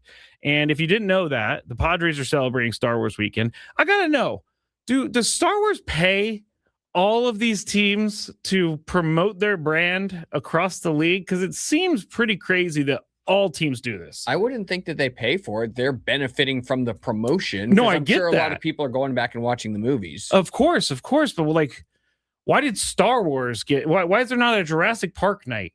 Ooh, I love Jurassic Park. Me too. We have little dinosaurs running around the stadium. That'd be kind of awesome. I just had a great idea pop into my head. The fact that it's the Star Wars weekend, we were talking about topics to do for the countdown, and now you bring up Jurassic Park. We could have done a countdown on best trilogies of all time. That might be a good idea for the future. Countdown. For sure. Best trilogies. Granted, Star Wars isn't actually a trilogy, I guess, and Jurassic Park, they just keep pumping those things out. Yeah, that's they have like 8 now or something like that. The last one was so bad. It was awful. They are always like that. It's just a money grab. And I still will watch it, even though I know it's a money grab. All right. Same. This is Gwynn and Chris. I'm Matt Skraby. That's Adam Klug. When we get back, unfortunate news yesterday that Kyle Busch passed away at the age of 41. We've learned a little bit more, so I'll update you on that. But we'll do that on the other side. Here is your traffic.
Back here in the Bill Howe Studios, 97.3 The Fan. I'm Matt Skraby. This is Gwynn and Chris. Tony Gwynn Jr. off and doing his thing down at Petco Park, getting ready for this game tonight between the Padres and the A's. I will not call them the Athletics, at least for today. We have a couple things to talk about here in this segment, but we got an answer to our question about Star Wars weekend and why all of the teams are doing Star Wars weekend. And Dexter called in, our resident Star Wars expert. And Dexter told us it was because of like what was it, Adam? Like a partnership with Disney kind of thing? MLB has a partnership with Disney. They have a partnership with Disney. So that's why I was going to say they would have to pay a lot if they were just to license Star Wars every single weekend. So it makes sense. I don't mind it. I still have the Juan Soto bobblehead of Obi-Wan Kenobi or whatever it was. I love it. I think it's great. I'm not a huge fan of the Star Wars movies, but it's still fun. So, and I know you have to have a theme ticket when you go to these things. Theme game ticket. I do know that. So make sure if you're going and you want like a giveaway, you have a theme game ticket. All right. Yesterday was very unexpected with this news, but NASCAR driver Kyle Busch ended up passing away at the age of 41. No cause of death has been given yet, but his family has told everyone that he was hospitalized with a severe illness about 3 days before he was going to, race into this weekend race, the Coca-Cola 600, which is at Charlotte Motor Speedway. Now, the 911 call was actually released, and I always have a hard time listening to 911 calls because obviously these people are in the worst moments of their life. And so I didn't listen to this, but we do have some quotes from it. And so the family member, they were at the General Motors facility, and the family member said, quote, "I've got an individual that's shortness of breath, very hot, thinks he's going to pass out and is producing a little bit of blood. He's coughing up some blood," end quote. And then he was lying on the bathroom floor, and they told him to bring some first responders and so they took him to the hospital, and he passed away there. Now, the NASCAR world is stunned. This is not, this isn't something where Kyle Busch was sick before or something like that, and he had battled for years. This is completely out of the blue. And as a guy who's about to turn 41, it really hit me hard because I can't even imagine being 41, getting sick, finishing a race. He finished a race at Watkins Glen 11 days ago, tells them that he doesn't feel great, finishes the race, gets like a booster shot because he doesn't feel great, and then 11 days later, he's dead. And that is stunning. And it makes you realize how precious life is, because in his post-race interview, he said, they said, "Why is this so special to you?" And he said, "Because you never know when it's going to be your last one." Oh my God, that just honestly gave me chills. It's unbelievable. And he was scheduled to race this weekend. Yeah, he was. I mean, this came out of nowhere. It was. It did come out of nowhere, and that's what makes it so sad. So his family, he's unfortunately leaving a family behind. I think this is kind of cool, though. The Richard Childress Racing, which is what Busch raced for the last 4 seasons, said they're going to suspend the use of his number 8 car, and they're going to run the number 33 instead for this next race. But they're also going to be saving number 8 for Kyle Busch's son, Brexton, when he is able to begin NASCAR racing. And he is 11 years old, but he's already doing some great things in the racing world. So he's probably going to be a NASCAR driver at some point, and they're saving that number for his dad, or for his son. Ugh. Why do these moments never get old, Kyle? Because you never know when the last one is, so that's chilling.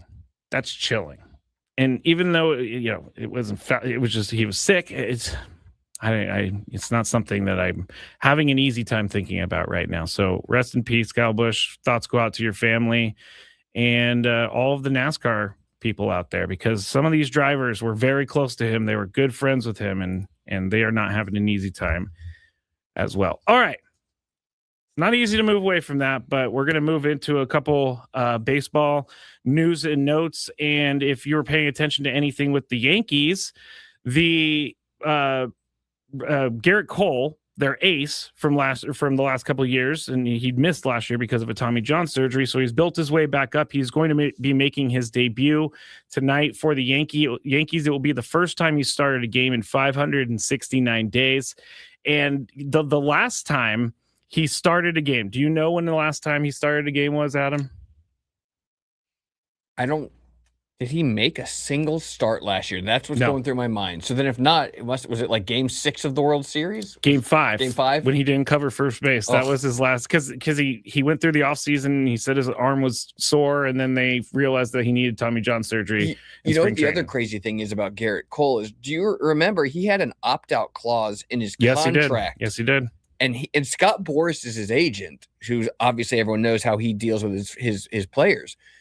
Garrett Cole opted out of his contract thinking he could get a better deal. He had like 4 years. I think if I remember correctly, it was like 4 years, 144. Yeah. So he had like a chunk of change left in his contract, but he thought he could do better than that on the free agent market. He opted out and basically couldn't find that a better offer on the market, which meant that teams didn't value him more than that at that age and with the wear and tear on his arm, etc. And the Yankees basically re-signed him to the exact same contract.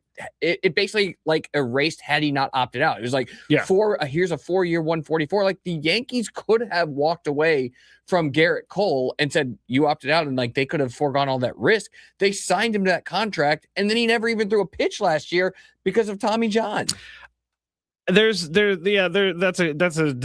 decision made. And he's missed now almost 2 months of this season, and no one knows how effective he'll be. No one knows. I guess his velocity done in the minor leagues has been okay, but that's the biggest question for everyone is how is his velocity going to look? Now, Spencer Jones, the La Costa Canyon graduate, I am a friend of Spencer Jones just by pure fact. I went to La Costa Canyon.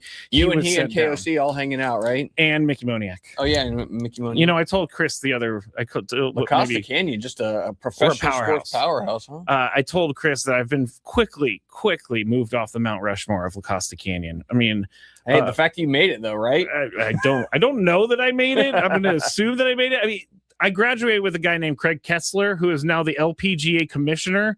So I'm sure he returns your text, right? I don't have Craig's number. I don't. By the way, Garrett Cole is 35 years old, turns 36 in September. See, with his contract, I always thought like the Yankees did him a solid. Like, you've given us so much, we're going to help you out, and it backfired. Those are the worst on them. kinds of contracts. They are. The Lakers did it with Kobe late in his career too. They did, and you can't be emotional when you're dealing with $35 million a year. You have to be factual. You can't be emotional. Another story. Mets are recalling their number 2 prospect, Jonah Tong. He's the number 36 prospect in baseball. So Craig Kimbrell was DFA'd. How many teams do you think Craig Kimbrell has played for? I'm going to go click on this. That's right now. That's a great question. He's got to try and name them? Yeah, let's do that. I'm going to go as close to an order as I can. Okay. You have it? I do. Braves. Okay. Padres. Wow. Yes. Red Sox. Yes. Cubs. Yes. Am I out of order or still in order? No, you're in order. Orioles. No. He played for the Orioles. He did in 2024. Yeah. So I'm out of order. Yeah. Back with the Braves at some point. Did he play for the Dodgers? He did. That's all I got. How many am I missing? You're missing a couple. He went in 2021, he went from the Cubs to the White Sox. And then the Phillies in 2023. And then last year he was an Astro. Oh yeah, he was a Brave again last year. Yeah. And then he was a Met this year. So that's 1, 2, 3, 4, 5, 6, 7, 8, 9, 10, or 10 teams in his career. Skraby, is he a Hall of Famer? He's not. I guess I should really look at his numbers. He's number 5 all-time on the all-time saves. Yeah, I was thinking that because he's got 440 saves. He's only blown 59 saves in his entire career. He's thrown 836 and 2/3 innings. His ERA for his... Is Aroldis Chapman a Hall of Famer?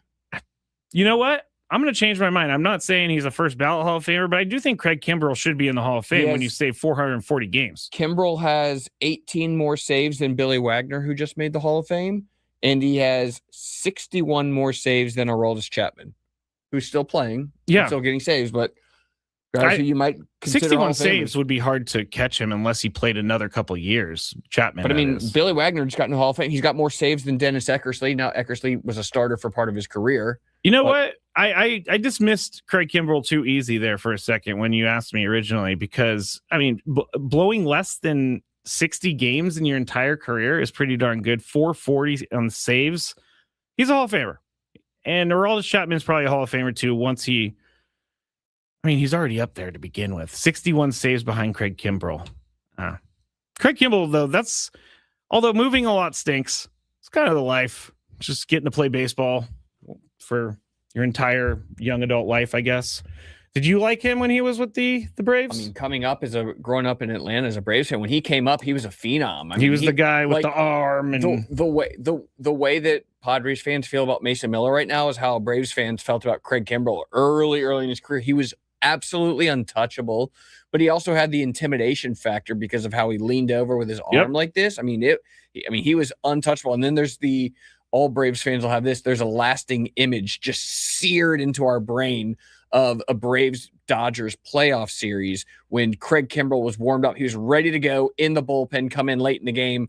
And I guess I don't remember which manager, may have been Freddie Gonzalez, stuck with whichever reliever it was against Dodgers, and Juan Uribe hit a 3-run home run to win, basically take the lead in the 8th inning, win the game. And Craig Kimbrell is just standing there in the bullpen, both hands on his hips, like, why didn't you go to me? Like that is seared into our memories. Wow. Yeah, that's pretty bad. He had 50 saves. Yeah. All right. I'm convinced. You convinced me. He's a Hall of Famer. Last story, Pope Leo. He's a big White Sox fan.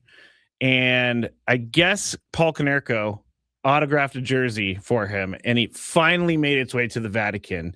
So now How does it even make its way to the Vatican? That's what logistically. It's probably got to go through a bunch of checks. But do you drop it in UPS or FedEx? And I don't know. Go to the Vatican. Is there somebody who's traveling with the signed jersey? I would think so. Hand delivering it? Right. You would think so. I would think that someone is hand delivering it, because you don't just give the Pope a FedEx package and be like, "Here you go." And how is Paul Konerko chosen as the there's a story behind that. There's a story behind that. Was it a team decision and they chose him, or did Paul Konerko just be like, "Oh, the Pope's a White Sox fan, I'm going to do this"? No, it was that, and also Paul Konerko was number 14, and this is kind of lame, but Pope Leo is also the 14th Pope. Okay. And so that's how they did it. But they gave him a jersey. It said Konerko, and underneath Pope Leo, and he signed it. So I think that's the first Major League Baseball jersey that's probably in the Vatican. I don't think any other Pope would have any need for a baseball jersey. I thought perhaps the White Sox asked Frank Thomas to sign a jersey, and he told them to pound sand. Maybe he did. Who knows? What number was he? I don't know, but things are a little frosty between Frank Thomas, it is, and the White Sox. It is. I will never forget when Chris and I saw Frank Thomas checking into the Hall of Fame hotel in Cooperstown. Massive human being. Massive. All right. That's it for our trip around baseball. When we get back, CBS 8's Jake Garriani's going to join me. We're going to talk a little bit Padres up next on 97.3 The Fan.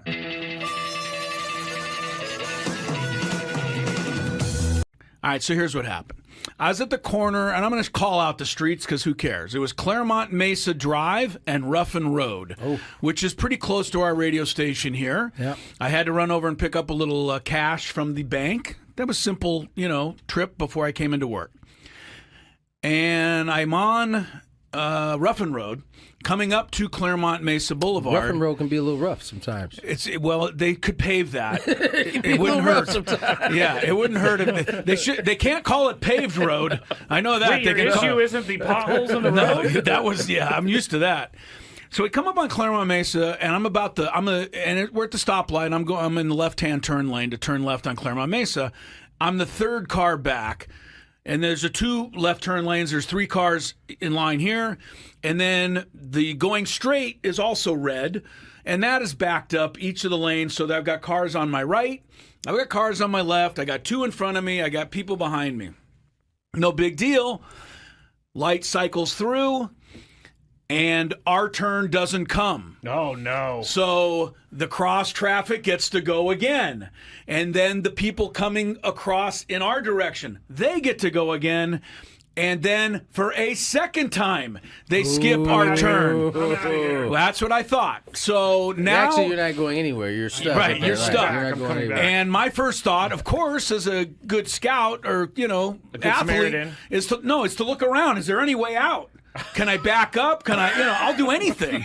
But there is nowhere for me to go. No. It happens a third time. Whoa. And I'm pretty clear at this point, this light's broken.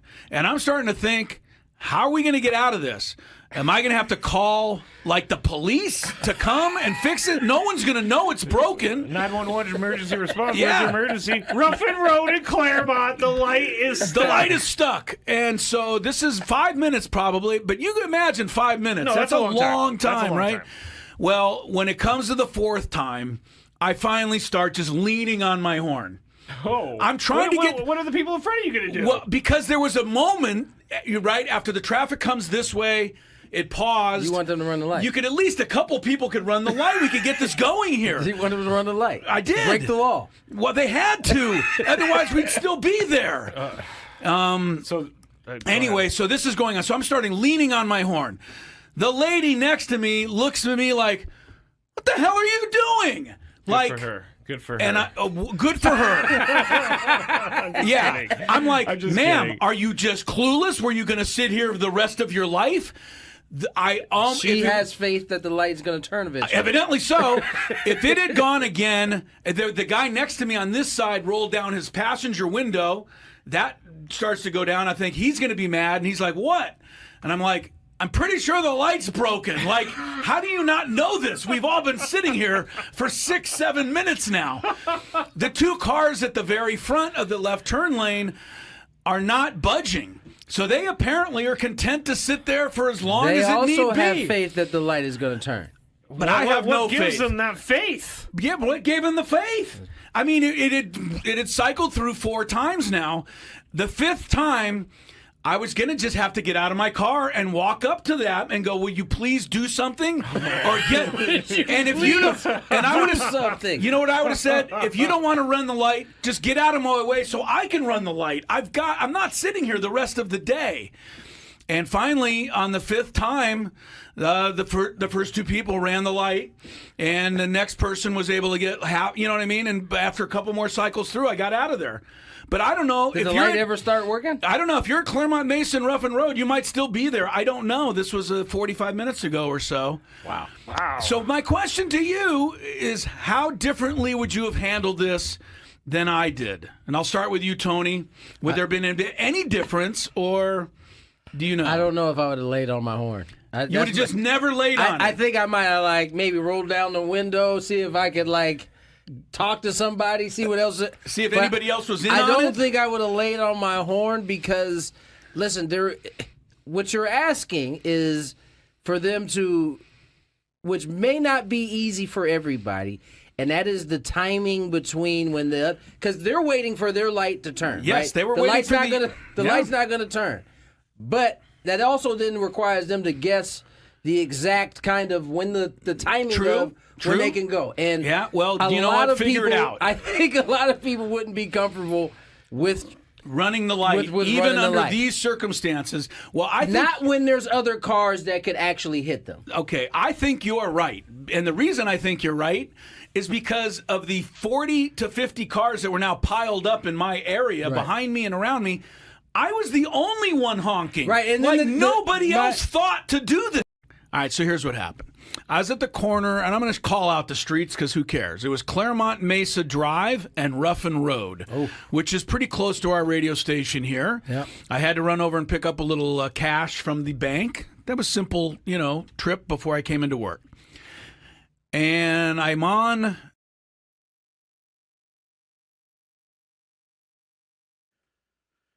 Welcome back into the Bill House Studios, where we know how. 97.3 The Fan. I'm Matt Skraby. This is Gwynn and Chris. Gwynn was here earlier. You'll hear from him again in the Big Five. Also, our interview with Rodolfo Duran.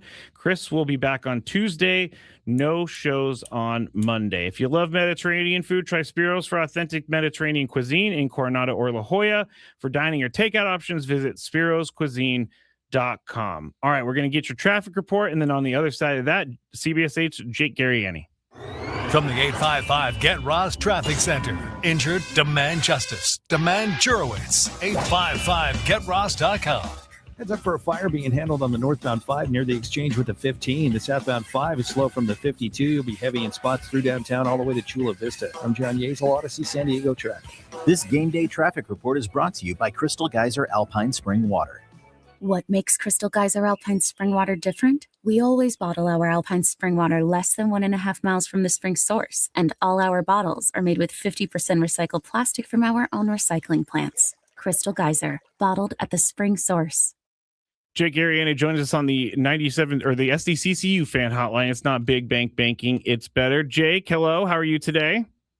I'm wonderful as always. Skraby, how you doing, my friend? Pretty good. Thank you for jumping on short notice. I will never forget this. When you came into studio with me, I don't know, maybe 3-4 months ago, and I had a Rubik's Cube in my backpack, and you ended up solving the Rubik's Cube while we were talking Padres on the air. I don't think I'll ever forget that. Has anyone mentioned that to you since? Because I get a few people that are like, did he really do that?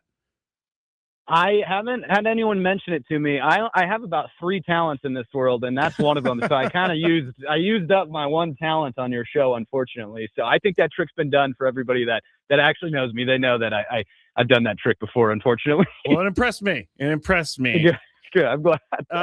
What isn't impressive right now? We're just going to jump right into it because I know the Fernando question's coming. But we've said everything we could say on the show about Fernando. Basically, we just hope he turns it around. What are you thinking about Fernando? What do you think needs to happen to get him back on track? I heard this the other day and I actually said it on our podcast yesterday, and I think it really rings true, so it's worth repeating. Somebody once told me, and again, I don't remember who it was, so I can't give him credit, but I thought it was really accurate to what we're seeing with Fernando, where sometimes people will sacrifice being really, really good to try and be great. And I feel like we're almost in that situation with Fernando Tatis Jr., where we can all see it, right? He's tinkering with his swing a bunch, trying all sorts of different things. And he's done it over the course of his career because I think he wants to reach that level of greatness. But sometimes when you do that, you tinker, you mess around with it, you're almost sacrificing what made you really, really great. And I think at times Fernando probably has a lot of people in his ear between hitting coaches and his father and all that stuff that maybe he tinkers a little too much, and it almost falls into that category. And I know people are going to be making me sound like I'm crazy because you're saying, hey, how can he be great? He's hitting in the low 200s, doesn't have a home run. Well, it's again, I think he's almost challenging himself so much. He's tinkering so much that he's sacrificing what made him so good to try and get to that elite level. And I think you're kind of seeing the cost of it at the moment. That's the best way I could summarize it. And like you said, we've heard every theory. We've heard every single thing about Fernando Tatis Jr. He's got to close his stance. He's got to get it out of his head. He's got to get the launch angle up. He doesn't we've heard care. It all, right? Yeah, he doesn't care. We've heard it all. But to me, it almost feels like that situation of sacrificing being really good to try and get to be great. Yeah, that's a good explanation. We're talking to Jake Gariani here on the SDCCU fan hotline of CBS8. They haven't really moved him down in the lineup. They did a couple times. They put him down to 5th in the lineup. I know Jackson moved down in the lineup. Now he's at the top of the lineup again. Where do you think he should bat in the order?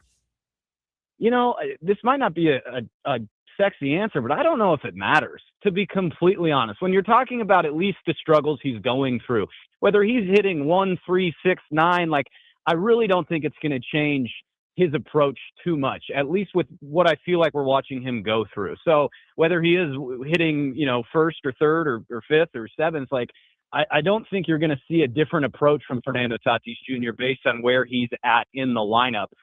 Maybe there's a little bit of different pressure, whether you're leading off a game, that first at bat, but otherwise, I don't think it's all about hey, if they stick him in that 6th spot and take a little pressure off, all of a sudden he's going to start launching home runs and hitting 340 on the year. I don't think it's that simple as far as where in the lineup he is. If you want my answer to your question, which I'm sure you do, I guess the leadoff spot is the best spot for Fernando. Given, yeah, he did ask, right? Given the current construction of the roster, I think he's probably the best leadoff option for this team.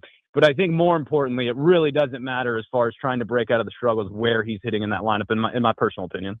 I think you're right. There's not really a place to put him elsewhere, and then you have to find a new leadoff hitter, and no one's really hitting it to begin with. I mean, Manny, we talked about the big three yesterday, and we're just going to call them the big three: Jackson, Fernando, and Manny. They're all struggling.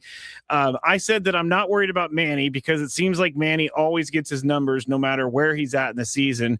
I'm a little worried about Fernando at this point, but I'm very worried about Jackson because he hasn't had struggles like this at the major league level. He's still young. Obviously, he's going to try and figure it out. But out of those three guys, who are you worried about going forward? That's a good question. If I had to pick out of those three guys, like the Jackson thing is interesting because we saw some of those struggles last year. Yeah. I think I like to chalk it up to some of the injuries he went through last year. But now that we're starting to see it bleed into this season, yeah, they're starting to be a little bit concerned behind Jackson Merrill. What I'll say about Manny, the thing that I guess concerns me overall with Manny is just how much of that contract is left. And if he's starting to regress a little, and look, he may do his thing, he may post like he loves to say, and be great for the rest of the year, and then I can eat my words. But like if we are starting to maybe see the beginning of the regression of Manny Machado, at least offensively at the plate, that's concerning when you consider how much money is left to him, how many years are left on that contract. So I guess big picture, that one is a little concerning if he doesn't pick it up, right? Yeah. The Jackson Merrill one, to me, it's almost like, hey, case is still out. Verdict still needs to be seen on how it all comes together. And then, like we mentioned with Toddy, I mean, what else could be said there? I guess we'll wait and see on that one. Yeah. I get people in my DMs that are like, Fernando, he needs to be DFA'd. Like, people. It's not going to happen. Like, you're never going to see Fernando get DFA'd. Let's talk about some good stuff. Like, starting pitching has been pretty good here in the last couple of weeks. We saw Lucas Giolito on Sunday pitch pretty well. We saw Michael King pitch well on Monday. Let's go back to Lucas Giolito. What do you think he could bring to this team for the rest of the season if he pitches like he did on Sunday? Yeah, I think much needed quality innings, right? You're putting a guy out there that's been there, that's done that at least showed in his first start for the Padres that he can definitely still get outs against good teams. And this is a team that, as we've talked about many times, desperately needs some innings in that rotation, some good quality innings. And I think he's a guy that can, elevate the rest of that staff and a guy that can definitely go out there every day. And I think, especially for this team, you need to give yourself a chance in every game with kind of the way this rotation is right now with some of these maybe veteran journeyman guys that they have. It's like, if you can keep the Padres in a game every time you go out there, I think that's all they're really asking for. And Lucas Giolito, most definitely, in the small sample size we've seen with him, has shown that he can do that. And, he hadn't thrown at the major league level in a really, really long time. So for him to go out there to pitch that well, I think it's a really promising sign that he could be a key piece in this rotation as the season moves forward while, they wait and hope to get some of these other big arms back. We're talking to Jake Garia here on the SDCCU fan hotline. It's not big bank banking. It's better. And I'm just running through it all because I need all of your opinions, Jake. But yeah, baby. Craig Stammen, yeah, it's rapid fire right now. Craig Stammen, I think, he's been kind of refreshing to me because he seems like a guy who you could trust. It seems like a guy who doesn't want to hide things. But there are some people complaining about him giving too much stuff away in his press conferences. I'm not one of those people. What have you thought about how Craig Stammen has managed so far this year? Yeah, it's either they never say enough or they're saying too much, or you should have made this move in that inning and you should have done that. I think overall, big picture, Craig Stammen's done a really, really good job. To your point, I think he's very candid. He's very forward. He's willing to do stuff really different, which I've enjoyed, which I think has sparked the team on multiple occasions. We'll flip the lineup. We'll do this. We'll have this guy go here and do that. And it seems to have sparked the teams on multiple different occasions. Sure, there have been rookie managerial mistakes by Craig Stammen, but did anybody expect it to be perfect? I mean, absolutely not. When you're having a guy, who's never managed at any level before, jump in there and start managing big league games. And one time recently, I was talking, actually, when we were down in Mexico City, I was speaking with Ruben Niebla, and he mentioned, and I thought this said a lot. He mentioned, he goes, I'm able to have conversations, and so is this entire staff, with Craig Stammen during the game, about the game, of how we want to attack things as a team. And Ruben flat out said, look, those were conversations that did not happen in the past. And so I think I mentioned this when I was on with you guys last time with you and Chris. And, when you really do have everybody, and I know it's cliche, but when you do really have everybody pulling on that same rope and in an entire team working in the same direction, I think that's why you get wins like the Padres have gotten in situations where they absolutely probably shouldn't have. Right. And so I think the camaraderie thing, the togetherness thing, that technically shouldn't be underplayed. And I think he's done a really, really good job about that. We're only 50 games into this thing. As we go through the course of 162, we'll get a better idea. But I don't think any blame really needs to be placed, and there should be blame. They're 9 games over 500, but I don't think Craig Stammen should be on anybody's radar as, if we change this, we'd be in such a better position than we are now. Yeah, definitely. I agree with that. We're talking to Jake Garia here, CBS 8. What about the overall? Actually, let me go to Mason Miller. I want to talk about Mason Miller because everybody wants to talk about him. I guess Brad Lidge, who is a Philly guy, said that he would choose Johan Duran over Mason Miller when you needed to get one out to win a World Series. But what have you thought about Mason Miller? You've seen him a bunch of times. You've talked to him in the clubhouse. What is your overall opinion on Mason Miller? I mean, he's spectacular. I don't think there's any other way to slice it. This is a generational arm. The Padres are seeing the fruits of that this season. The middle game against the Dodgers, I know people want to look at that and go, oh, look, we had one little flaw from Mason Miller. Yeah, it's going to happen over the course of a season. He's been absolutely unbelievable. He's must watch. I've never felt, and maybe it's Trevor Hoffman, I've never felt more confident in a game in a pitcher when Mason Miller's coming in. I think everyone pretty much is like, yeah, that's wraps. Put a bow on it, chalk this one up in the win column. He's just been on an elite level, on a different level than anybody else. And, this is why AJ made the move. And I know, it ruffles all the feathers in the world when you talk about Leo Dallas DeVries and having to give him up for Mason Miller and all the trades that AJ Preller has made. But this bullpen and the reason he went out and got Mason Miller, who, by the way, is very controllable, they have him for quite a while, is exactly what you've seen this season play out. It's win now mode. It's a guy that can shorten the game. This bullpen has done such a good job of shortening games. And when you're going through the amount of injuries in the starting pitching position like the Padres have, you got to be able to shorten those games. When your offense is going through struggles like the Padres have at times, you got to be able to shorten those games to give yourself a chance. And Mason Miller has been on top of that mountain of helping the Padres do that. They absolutely have. Jake, thank you so much. One last thing. It's not about baseball. Are you excited for NASCAR coming to town?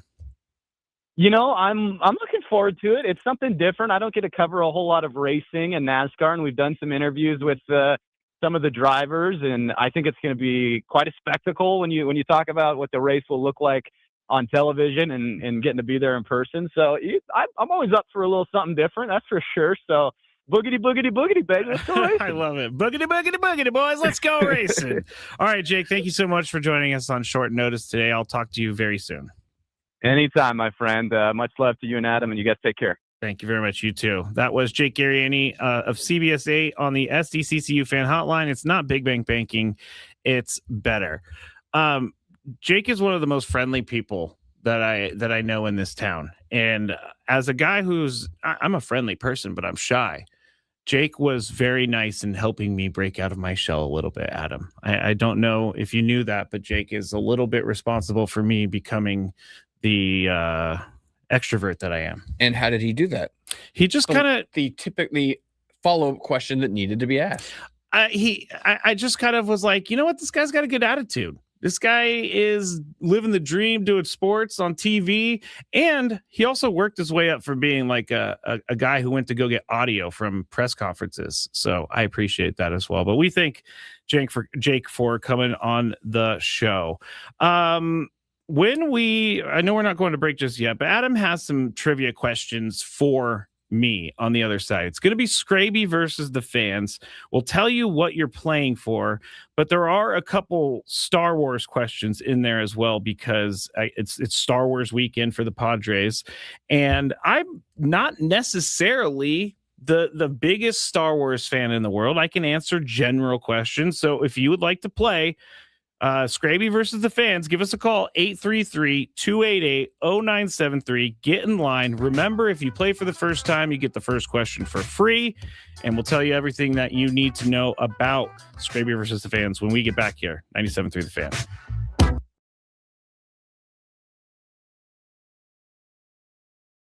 And what is before they try, what is the heat index they're facing? Do we know? Or Well, you could look up the Scoville on a ghost pepper. Yeah. It's one of the world's hottest. There's a couple of hotters. Scoville's the measurement unit. The X pepper and all of that. Thanks for the education, because I did not know. I've allowed milk and bread, but if I was asked, tell us the actual rules of this. Like the rule is, see if you can do it. I guess you guys alternate spoonfuls until one of you can't. One of you can't do it anymore. Yeah. That's not happening. Until you can't do it anymore. I will take and one. The winner, spoonful of Skraby, this. has a jar of a couple of my jars. I think they both are winners if they pass this. For the winners. Yeah, of course. There will be no back and forth. There will be one spoonful. Now, this is the one that he has right now. The 38, maybe. Okay, all right. No, this right here, I've been putting on some of my turkey burgers. Good stuff. This is hot. Okay. Right, we do All it. right, here we go. All right, let's Adam's do it. ready. This is a There, full away he goes. spoonful He does of have a full spoonful for those listening. I'm literally sweating watching him do a this full right spoon? now. That's a full spoon. All right. That is a full Down the spoon. hatch we go. All right.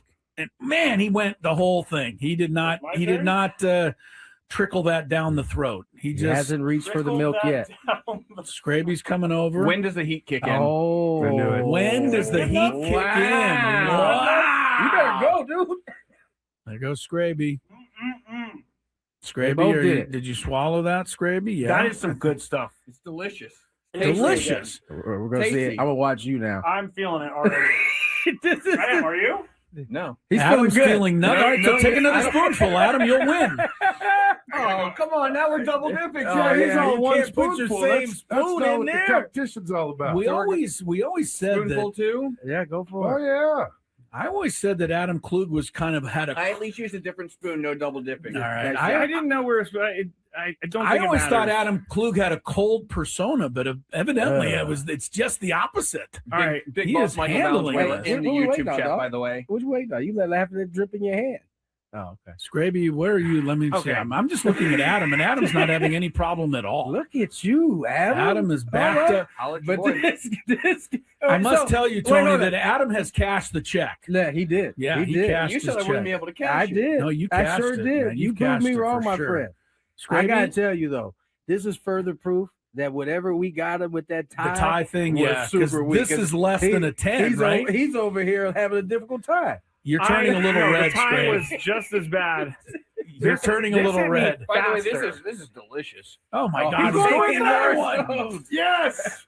Come on, Adam. Wow, you're gonna have to come back in 6 months with like an 88. Oh. It's 38. We'll have to go with the higher Scoville next time. All right. Oh, wow. Look at this guy. He's talking trash now. Well, I haven't had a sip of milk or He bread. hasn't even reached for it. No, he doesn't came out even of the need the gates bread. talking trash. All right. All right. Now Hey, I'm man. going to take another one. What?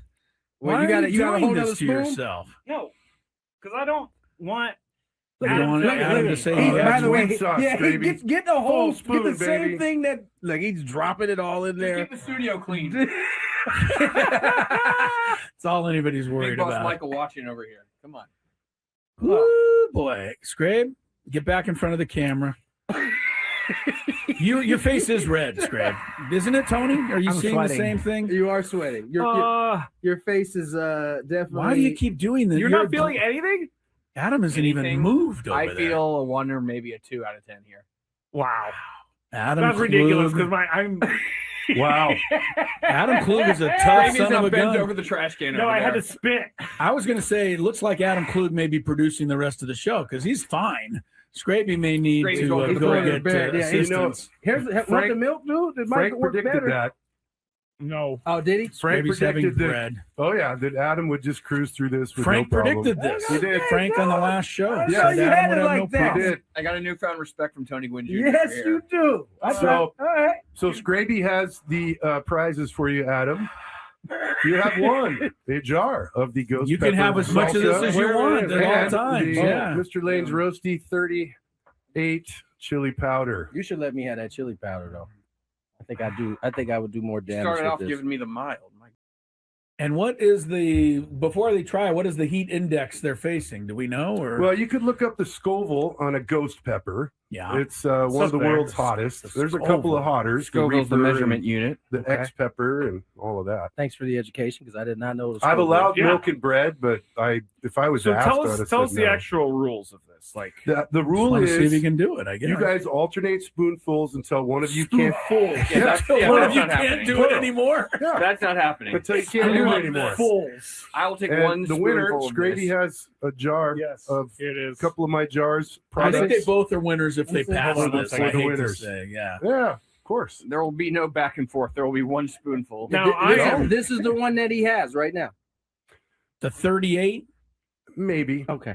All right. No, this right here, I've been putting on some of my turkey burgers. Good stuff. This is hot. Okay. All right, and we do All it. right, here we go. All right. Let's Adam's do it. ready. This is a There, full away he goes. spoonful He does of have a full spoonful for those listening. On that. I'm literally sweating watching him do a this full right now. spoon? That's a full spoon. All right.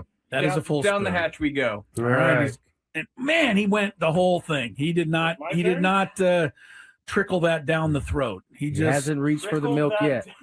Skraby's coming over. When does the heat kick in? Oh, I knew it. When does the heat kick in? Wow. You better go, dude. There goes Skraby. They Skraby, both did. did you swallow that, Skraby? Yeah. That is some good stuff. It's delicious. delicious. We're gonna see Tasty. it. I'm gonna watch you now. I'm feeling it already. I am. Are you? No. He's Adam's feeling good. feeling nothing. All right, so take another spoonful, Adam. You'll win. Oh, come on. Now we're double dipping. He's all you one can't put your spoonful. same That's spoon not in what there. the competition's all about. We always said Spoonful that. too? Yeah.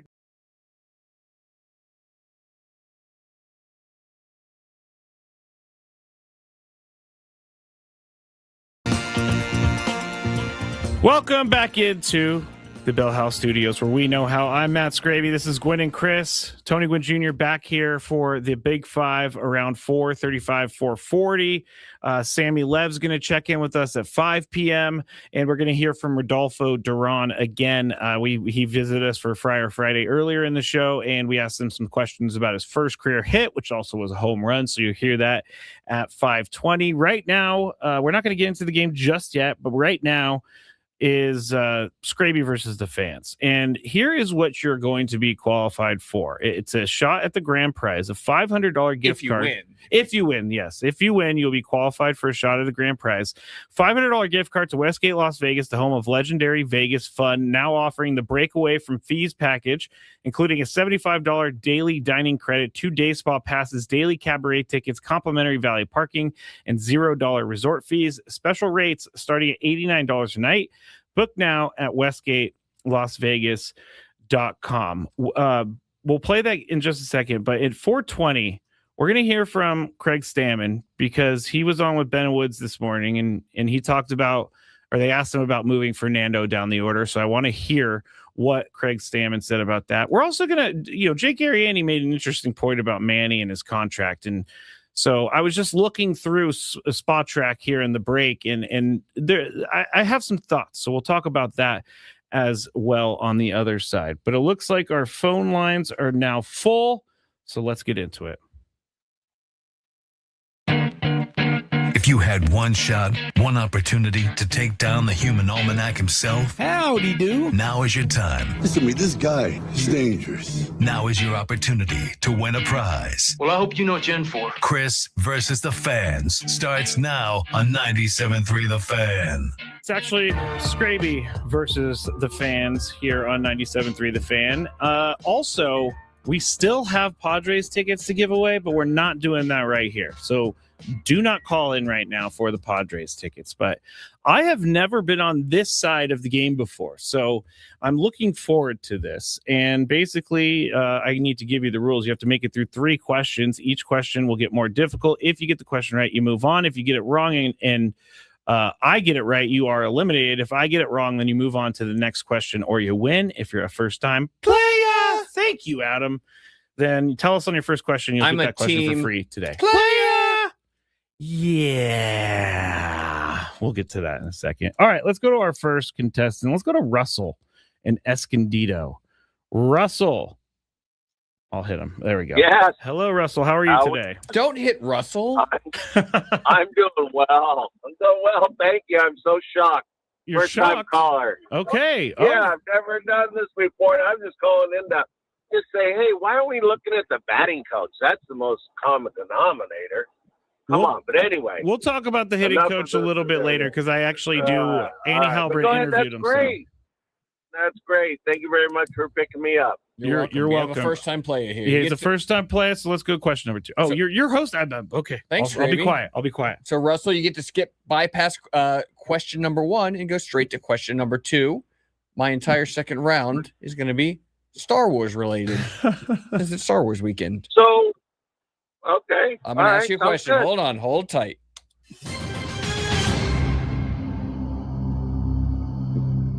Which actor played Luke Skywalker in the original Star Wars? He was just on Colbert the other night. From San Diego. Hamill? Hamill. Yep, Mark Hamill. Mark Hamill. Did you know, Adam, that he is also the Joker in Batman cartoons? And he has one of the best Joker laughs ever. His Joker laugh is You care amazing. to give us? No, what it I can't sounds even like? do it. I can't. Save that. Dang it. All right, Russell, question number 3. Walked right into that trap. I did. All right, so if Russell gets this one, he wins and the game is over. Or if he misses it and Skraby misses it. There are 3 Padres position players tied for the team lead in WAR, wins above replacement. Name any one of the 3 players tied. Current players or all players? Current, this season. Michael King.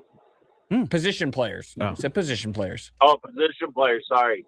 I'm going to go Miguel Andujar. Miguel Andujar.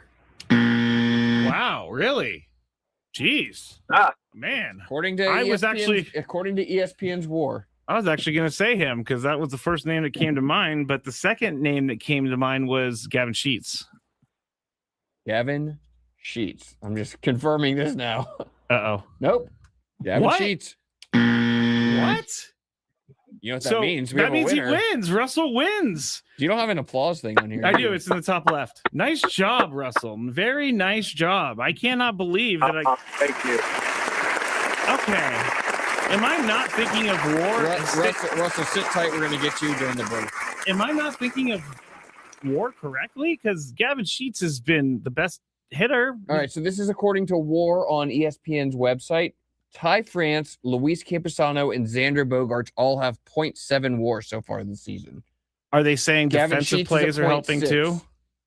Gavin Sheets is at .6. Oh, so he was right there. He was right there. But is that And Andujar's at .4. I got to think it's because he doesn't play defense. Is this a combination war of offense and defense? I guess so. I mean, this is crazy. It's got Manny at -0.2 and Tatis at -0.3.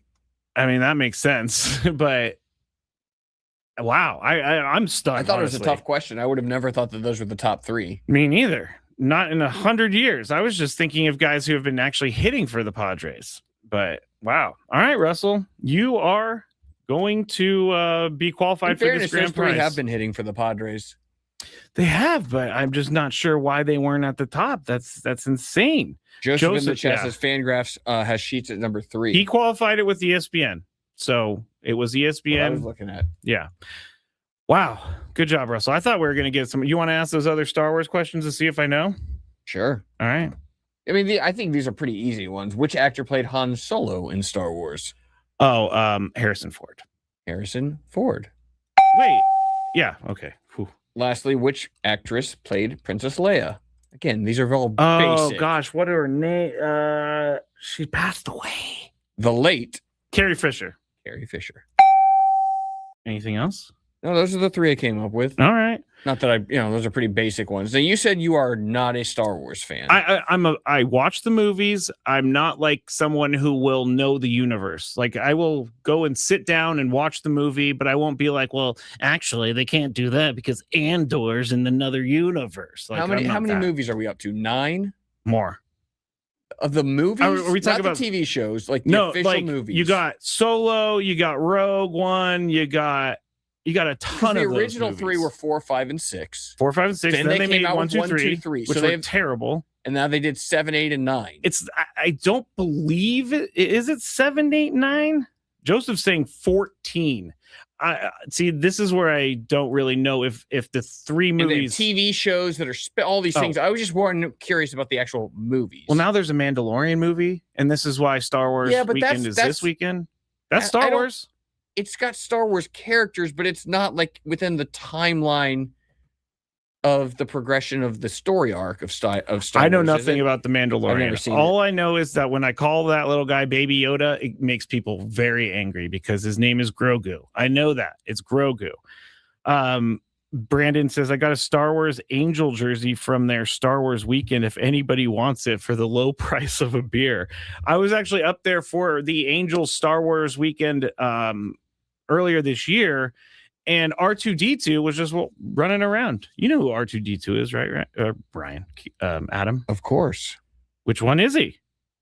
R2-D2? Yeah. He is the little white and blue. Thank you. All right. Silo-looking robot. You know. Yeah. All right. I love this. Dun, dun, dun, dun. You know, when I was at the Radio Row in Houston, it was the Patriots-Falcons Super Bowl. Oh, I remember. And Roger Goodell was walking down the hallway, and he had like at least 20 people behind him, and he looked like he was walking to that music. He looked like he was some sort of Sith force or something like a security like that. detail here. It was egregious. It was like people had to get out of the way when he walked into the room. Like they blocked it off like he was they were a secret service. It was kind of crazy. All right.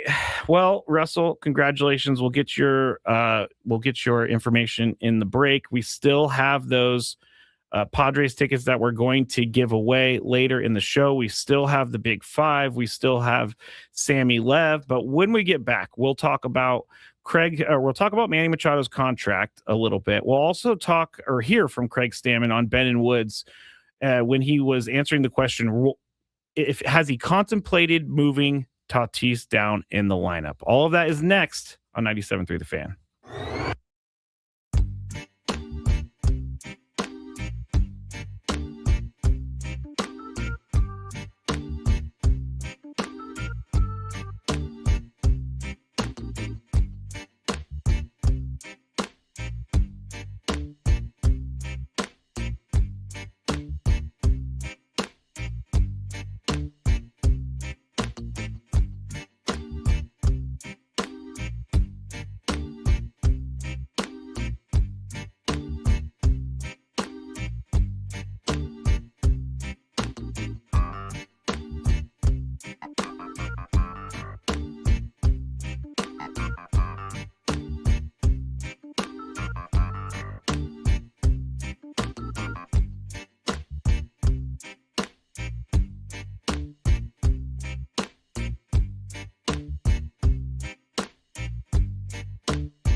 Matt Skraby in the Bill Howe studios. Adam Klug as well here with me.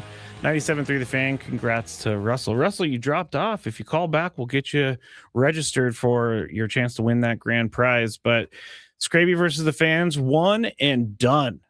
That's how it usually goes. All right, we talked to Jake Garia about a couple things that I wanted to talk about in this segment. One of them was, do we think that Fernando needs to move down the lineup?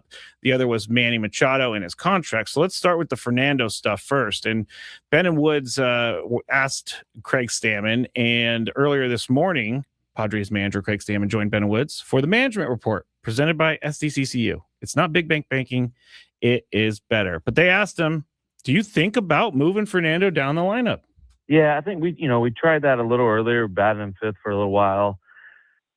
But I just didn't love how it looked. I don't think it took any pressure off of him. I don't think it's true. I don't think it did anything, honestly. And Fernando, being the player that he is and how much he believes in himself, actually admitted that he likes leading off. And so, that's kind of was a little bit of the decision making on allowing him to bat leadoff or putting him back at the top of the order. And I just it just is a good feeling when he's batting leadoff for us. I don't know what it is. Even when he's not hitting at his peak, it feels good, like sending him out there at the top and like, hey, this is our guy, and believing him in that way. And I think, it could change tomorrow. Obviously all this stuff changes daily or changes, based on, our conversations with the players and how they're feeling and all that kind of stuff. But, for now, I see him kind of batting, at the top of the lineup. That was Craig Stammen with the morning show. And I didn't really expect a different answer from that. Fernando is indeed leading off for the Padres tonight, playing second base. I didn't think it looked right either when he was batting fifth. They had Ramon Laureano at the leadoff spot, and they thought they found their leadoff guy, and then he went ice cold. So they had to put Fernando back in that spot. I don't think that Fernando should be hitting in the 5, 6, 7 range, not 7, 5 or 6 range. But I kind of disagree with the manager of the Padres about batting Fernando leadoff. Like, that's where he likes to see him, because he's when Fernando's electric, that is a great spot for him. But when he's hitting weak grounders, I don't think that's a good spot for him. I don't necessarily know where to put him, but I don't know that he is the guy who's setting the tone for the lineup. What I found interesting about the comments, and it seems like there's been a lot of conversation over the years about whether or not Fernando actually likes or enjoys batting leadoff. And like leading into the World Baseball Classic, we were having these conversations as well. And then he ended up batting leadoff in the WBC, and we're like, either he likes it or he's just kind of putting up with it and doing it. Yep. And he batted in the 2-hole for quite a while with the Padres this year, and like Craig Stammen just came out and said, I talked to him, and he admitted that he likes hitting leadoff, and that was kind of the first time I had kind of heard that coming out of Fernando's mouth. No, that's a good point, because he's never said he doesn't like hitting leadoff, but you get the feeling that he didn't, but obviously he does now, because maybe he hit in the 5th spot and he's like, this stinks. I don't want to be in the 5th spot anymore. Nate says he's got to hit his way out of it. I tend to agree with you, Nate, but we're 50 games in. He's not hitting his way out of it. So there's nothing to be done. It's just one of your primary offensive figures is not producing to where you thought they were coming into the year, what you're paying them for. I don't even really like to talk about the money thing and what you're paying them for. But like Fernando, the reason they didn't sign someone else is because they had Fernando on the books and he was going to be their guy. I think that the answer, going back to it, Nate, it is you got to hit your way out of it. But it's hard to watch sometimes. And when I say it's hard to watch because he's struggling, and that he's not seeing the ball well. Annie Halbron interviewed Steven Souza Jr., and it's in the San Diego Union Tribune. And so I read through it, and there are a couple things that I saw that grabbed my attention. The first one, she asked, everyone locally and nationally is weighing in on Fernando Tatis Jr. and his homerless streak. What have you seen from working with him to this point? And the answer from Steven Souza Jr. was he's just kind of getting out of whack mechanically at times and trying to find it. Anybody that sees all the pressure behind him, it's human nature to want to add and make things happen. He's an electric player that loves to do those things and help the team win. I think at the end of the year, we'll look at it and it'll be just fine. Baseball people keep telling me it's going to be just fine. And I tend to trust baseball people because they're usually right. But I don't know about you, Adam. I don't feel like things are going to be fine at this point in time. Last year, Fernando started out the first month MVP stuff. Then he struggled for most of the year, and we haven't really seen him go back to that level of hitter that he was at the beginning of last year. Fernando could still go on a tear for the rest of the season, and even while doing that, his end of season numbers, just there isn't enough time left. My point is his end of season numbers would look lesser than what we expect. Yeah, he's not going to hit. It doesn't mean he'll stink the rest of the year. No. It just means that the cumulative volume of stats might not be there. If you had to make a prediction, how many home runs do you think he hits for the rest of the year? I've said it before. Like, I think he'll go on some crazy streak, but my number is coming down. And it was 25 before, and then it became like 20 to 22. Now I'm hoping he breaks 20. What would you say? At this point, based on how things are going, I'm probably in like the 18 range, 18 to 20. Yeah, we're right in the same spot then. And that's not to say that tonight he could hit 2 home runs. Tomorrow he could hit a home run. Who knows? That's the frustrating thing about Fernando is that that he has it in there. And Chris and I talked about this a couple weeks ago or last week. We said Fernando used to be a guy where you did not go and get anything to eat. You didn't go to the bathroom. You waited for his spot in the order to come up because you wanted to see what he was going to do. Now it's the same, but it's for a completely different reason. You're trying to see if he actually hits a home run. And I do believe there is a ton of pressure on him. I think that he's feeling it right now. And Glenn Allen says, maybe stop talking about it. We can't stop talking about it. This is one of the major stories of the team this year. We could, okay, you know what? Let's switch to Manny Machado. Manny Machado is not hitting either. Manny Machado is being paid. And I just said I don't like to do the pay thing, but Manny Machado. It's kind of like when you threw me under the bus and said, I'm not really trying to throw you under the bus. That is true. That is true. Manny's being paid $25 million, rounding down this year.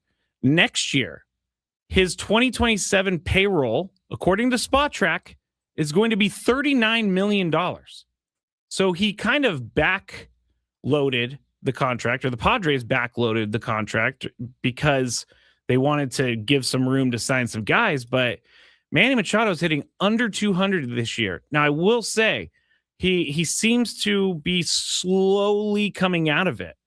And he hit a big home run the other day against the Dodgers to tie it up early in the game. But you're not paying Manny Machado to find his swing 50, 60, 70 games into the season. And I said this last night on the Skraby show. If at some point Manny Machado does go on a hot streak, it's going to be a really great hot streak if he's going to get his numbers, because he always seems to get his numbers. So I'm not so much worried about him, but the rest of this contract is something we'll have to worry about down the road. But if you're someone who is looking towards the Padres in a couple years from now, which I know some fans do, Manny is getting paid $39 million. 1, 2, 3, 4, 5, 6, 7 seasons. His contract is up when he is in 2033 at the end of that year, and he'll be 40 years old. Now, I think Manny gets a little bit of not a pass, but I think Manny definitely has helped bring the Padres to national prominence because he chose the Padres way back when. I do think that Manny has helped the Padres sell out as many games as they're selling out. And I think that they thought when they gave him this contract that they would have at least been in a World Series or a couple deep playoff runs, which they have one deep playoff run, but they've been bounced in a couple other playoffs. So when Manny Machado in 2031 is making $39 million at the age of 38, it's not going to be, I'm predicting the future, but it does not seem like he's going to live up to that sort of contract at all. And that's unfortunate, but it is what it is. He's being paid through 2033. And if there's one person who, like, Manny Machado is very serious about legacy. Manny Machado is very serious about he doesn't really care what people think about him, but he cares about the perception as a ball player. He really is one of those old school guys in that way. So I don't worry about him just kind of loafing for the rest of his contract. But when Jake brought it up that he has this, it's a massive contract with 7 more years at $39 million, it does make you stop and think a little bit. Xander Bogaerts' contract is $25 million. The Jackson Merrill contract hasn't really kicked in yet. I think he kicks in next year or the year after. But these bills are going to be coming due. And the Padres, the window is not closed, nor is it closing quickly. But there is a window that is starting to move a little bit. I didn't know how to really make it dramatic. But there's a window that's being closed slowly, ever so slowly. And they have to figure it out because they have to take advantage of what they got right now. All right. That's Manny Machado. That is Craig Stammen. When we get back, Tony Gwynn Jr. is going to rejoin me. We have the Big Five. We also have Rodolfo Duran in the 5 o'clock hour and Sam Levitt in the 5 o'clock hour. So stick with us here. Gwynn and Chris, 97.3 The Fan. All right, it's time for the Beaver Nuggets. So the story is somehow Buc-ee's got brought up. I think Frank brought it up. Yes. And it's a rest stop / mall / entertainment zone, super center. And someone said on the chat yesterday that they have like 100. They went to one with like 100 gas pumps, which is a lot, I guess. But while we were talking about this, Sam Levitt was in New York listening, and he goes, "Put me on, put me on, put me on." And so we put him on, and he's talking about how much he loves Buc-ee's. And so we got into the conversation, and it ended up being about the Beaver Nuggets. And so I had to order them because I find the name Beaver Nuggets very gross. I find it gross. But we're going to go with this. It's kind of like a Cheeto / a corn pop. It's like a cheese doodle. A cheese doodle. And we're going to eat them right now. I don't think these are bad, but here we go.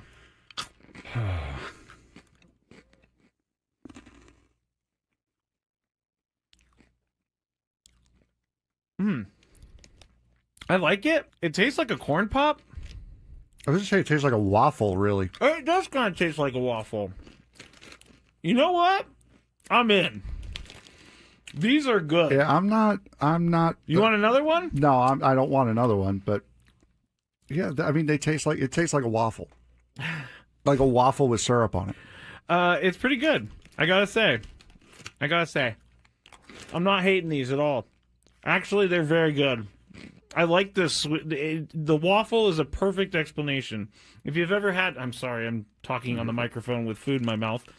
But if you've ever had a what is it? A Lay's potato chip that's waffle flavor. It's kind of like that.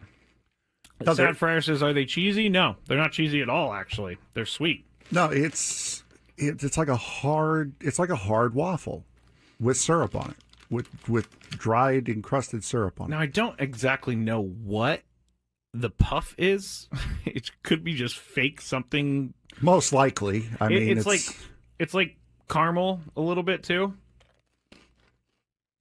All right, I gotta stop eating these because I will eat the whole bag. I love these things. I'm gonna leave them here though because I will eat this if I go home. It's just gonna be a bunch of Beaver Nuggets in my bed as I sleepwalk or something like that. All right, it's time for the Beaver Nuggets. So the story is somehow Buc-ee's got brought up. I think Frank brought it up. Yes. And it's a rest stop / mall / entertainment zone, super center. And someone said on the chat yesterday that they have like 100.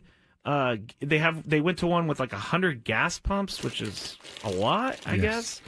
But while we were talking about this, Sam Levitt was in New York listening, and he goes, "Put me on, put me on, put me on."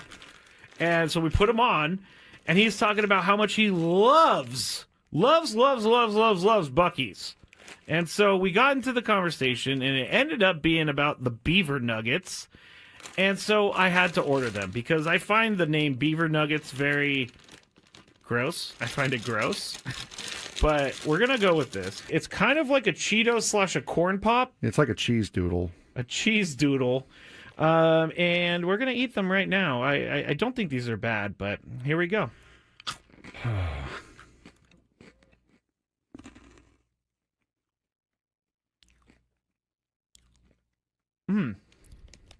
I like it. It tastes like a corn pop. I was just saying it tastes like a waffle, really. It does kind of taste like a waffle. You know what? I'm in. These are good. Yeah, I'm not. You want another one? No, I don't want another one. But yeah, I mean, it tastes like a waffle, like a waffle with syrup on it. It's pretty good. I gotta say, I'm not hating these at all. Actually, they're very good. I like this. The waffle is a perfect explanation. If you've ever had, I'm sorry, I'm talking on the microphone with food in my mouth. But if you've ever had a what is it? A Lay's potato chip that's waffle flavor. It's kind of like that. Sad Fryer says, "Are they cheesy?" No, they're not cheesy at all. Actually, they're sweet. No, it's like a hard waffle with syrup on it, with dried encrusted syrup on it. Now I don't exactly know what the puff is. It could be just fake something. Most likely. I mean, it's like caramel a little bit too. All right, I gotta stop eating these because I will eat the whole bag. I love these things. I'm gonna leave them here though because I will eat this if I go home. It's just gonna be a bunch of beaver nuggets in my bed as I sleepwalk or something like that. All right, it's time for the beaver nuggets. So the story is somehow Buc-ee's got brought up. I think Frank brought it up. Yes. And it's a rest stop / mall / entertainment zone, super center. And someone said on the chat yesterday that they have like 100. They went to one with like 100 gas pumps, which is a lot, I guess. But while we were talking about this, Sam Levitt was in New York listening, and he goes, "Put me on, put me on, put me on." And so we put him on, and he's talking about how much he loves you.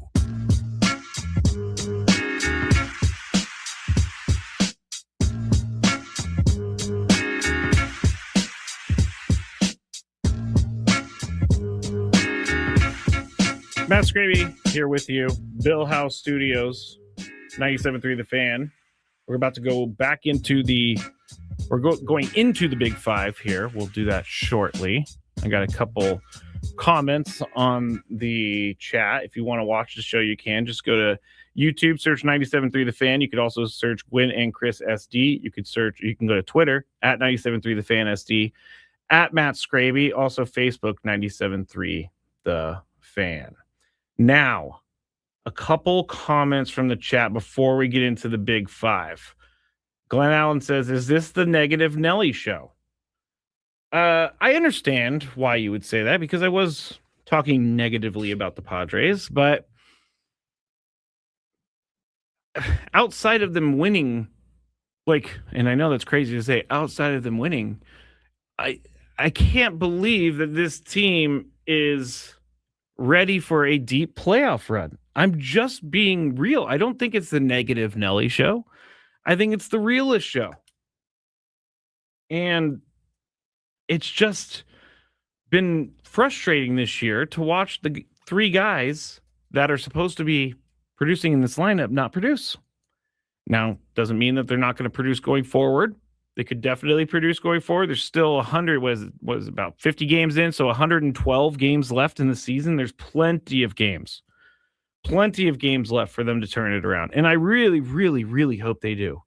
Because I love cheering for Manny Machado, Fernando Tatis Jr., and Jackson Merrill. By the way, Jackson Merrill out of the lineup tonight after he hurt his back on Wednesday, trying to rob that Shohei Ohtani home run. He is not in the lineup, but Craig Stammen did say that, you know what, I'll just let Craig Stammen tell you because he was on with Ben and Wiz this morning, but here is the update on Jackson Merrill.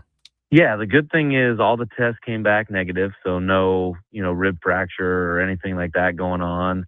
He's just still day to day, pretty sore, when it happened, and checked on him yesterday, still pretty sore. So we'll see. It was as good a news as we could have got, based on the medical report. So, he should be back in there, here this week at some point. He said here this week at some point. So I don't think that there's going to be an IL stay. I don't know, though, because they have, things go wonky.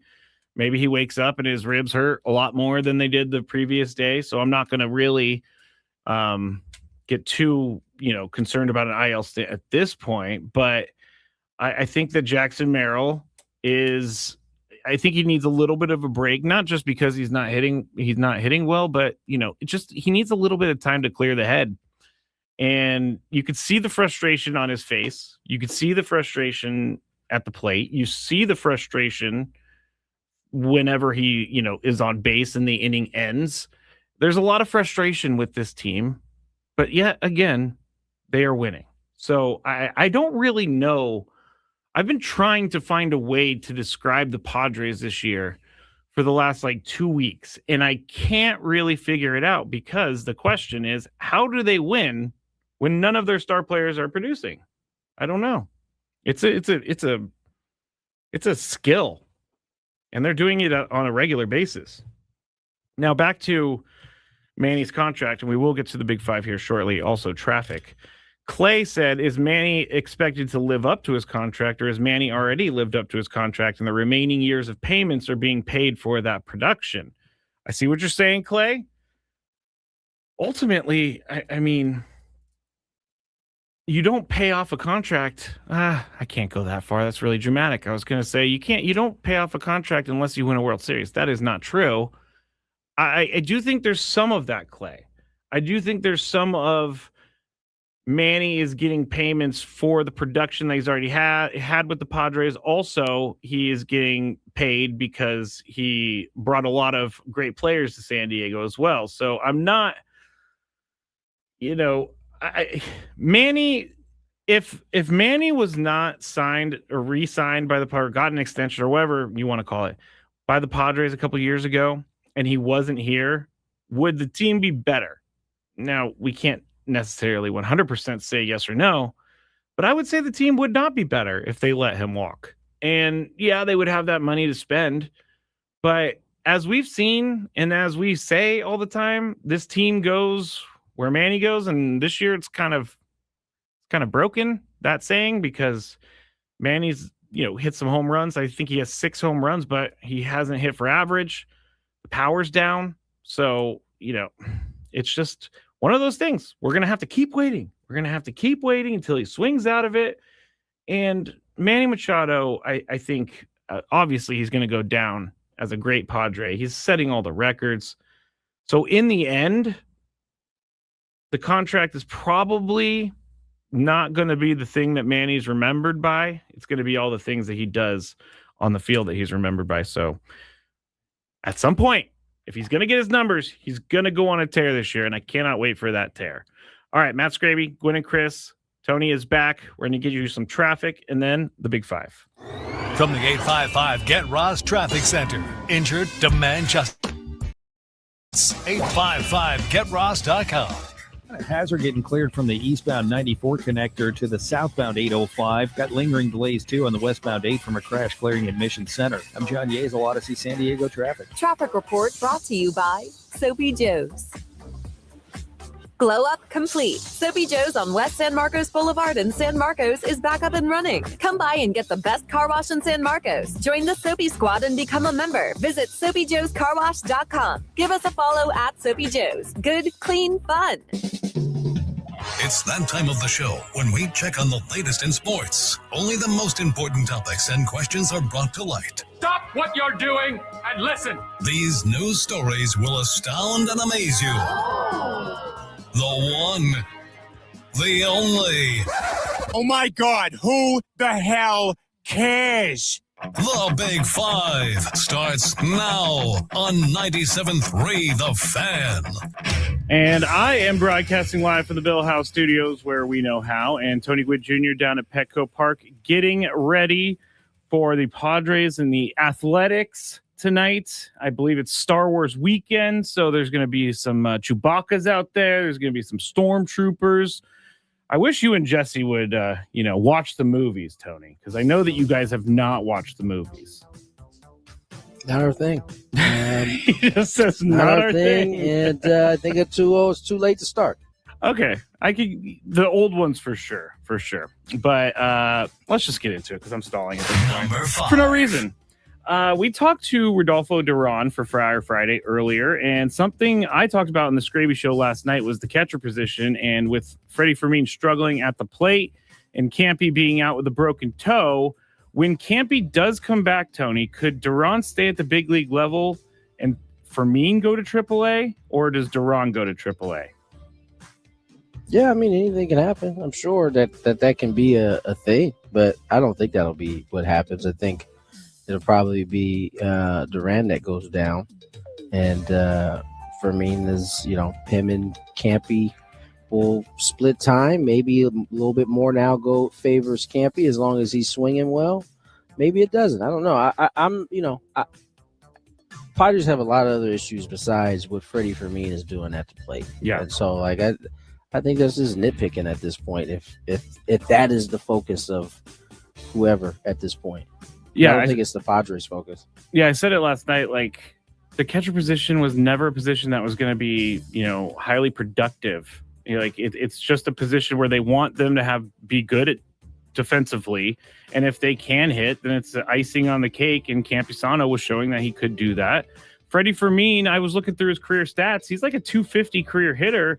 So you got to think that at some point, just like everyone else on this team, it's going to flip at some point and become his career numbers. But he is definitely struggling at the plate. So, like you said, anything can happen, I guess. Number 4. Now, the Angels are 6-24 over their last 30 games, and Mike Trout has played in all of those games. And according to the Elias Sports Bureau, that's the worst record over a 30-game span in Major League history by a team that had a multi-time former MVP play in all 30. So if we're really going in and selecting this stat, this is one of them right here. Let me read that again. Worst record over a 30-game span in history by a team that had a multi-time former MVP play in all of those games. So there you go. Yeah. I'm up first. When is it time for Mike Trout to force a trade? Now. He needs to get out. I won't blame him for it either. He needs to go somewhere that he can have a chance to make some memories in the playoffs, because it's not going to happen with the Angels. He's getting older. I would not blame Mike Trout if he forced a trade from this team. I admire his stick with itness with the Angels, because he has stood by them and he has been a great quote unquote soldier for them. But it's time, Mike Trout. You need to go to another team. Tony, when is it time for Mike Trout to force a trade? When he's ready for it to be time. And it doesn't seem like he's ready for it to be time at this point. And so we need to stop having these conversations about when it's time, because Mike Trout, if he really wants to leave, will let you know when he's ready to leave. He's a 10-5 guy at this point, meaning he's been with the same team for 5 years. He's had he's got 10 years of service time at this point. So when he's ready to go, it'll be pretty easy for them to move him on the way. What they get back, I don't know. I still think he still have a lot of value if he was hit the trade market. Oh, I would think so. Do you think that are the Angels, in your mind, getting closer to being a playoff team? Are they going to be making the playoffs here in the next 2-3 years?